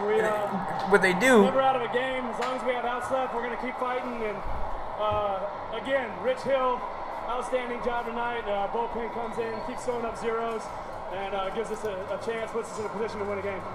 You go into Chicago now, a 2-0 series lead. You think about this, obviously it's a best of 7, but to go in there with the comfortable lead, what does that mean? It's 3 games in Chicago. Let's see what Turner says. Huge. We're going to enjoy this one for a little bit and then get to Chicago and figure out how to win another game. I don't know what day the game is. 1988, Kurt Gibson. He's asking him about 1988. It's been a long time. Kurt Gibson. First walk-off in the postseason since that moment. When you think about that and the big Man, what a great walk-off from Turner. at that moment, how do you put that into perspective? Incredible. I think that's the first walk-off homer I've ever hit in my life. So, you know, growing up here, coming back signing with the Dodgers, I tell everyone all the time, one of my earliest baseball memories, I was 4 years old at my grandma's house watching that game in '88 and seeing Gibby hit that homer. So, yeah, it feels pretty cool. 1988. I thought about doing a fist bump around the bases, but we'll wait till we get to the World Series for that, hopefully. And in game 2, it is Justin Turner. Congratulations. Thank you. Guys, back to you. So there's the interview from Justin Turner. You know what? Very much, he didn't say anything too interesting. He sounded like a baseball player. I mean, that was just an athlete's response. But yeah, this is great news for the Dodgers. Just like to thank everybody for watching. Very quick game. It was 3 hours and 24 minutes. Very quick for the playoffs. Yeah, so next we will be going to the Cubs. If you're still here, I will do this again.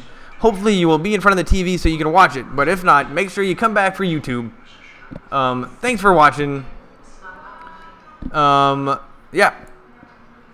See ya. You know, I guess if people are still here, I might as well just keep watching. All right, I'm going to put this back on play. Let's see what they're doing now. Everybody's still giving Turner high fives. And yeah, so the Dodgers are now going to Chicago with a 2-0 lead. They definitely have the best team in the playoffs, I think, right? I mean, I'm not really sure, but they seem to be the best. And yeah, I can't believe this game was only 3.5 hours. That wasn't very long. Oh, yep. My live feed from Reddit has now stopped.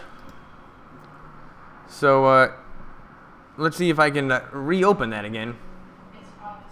Nope, the page does not exist. Alright, well, I have nothing to say. Thanks for watching. My name's Devin. If you liked it, subscribe.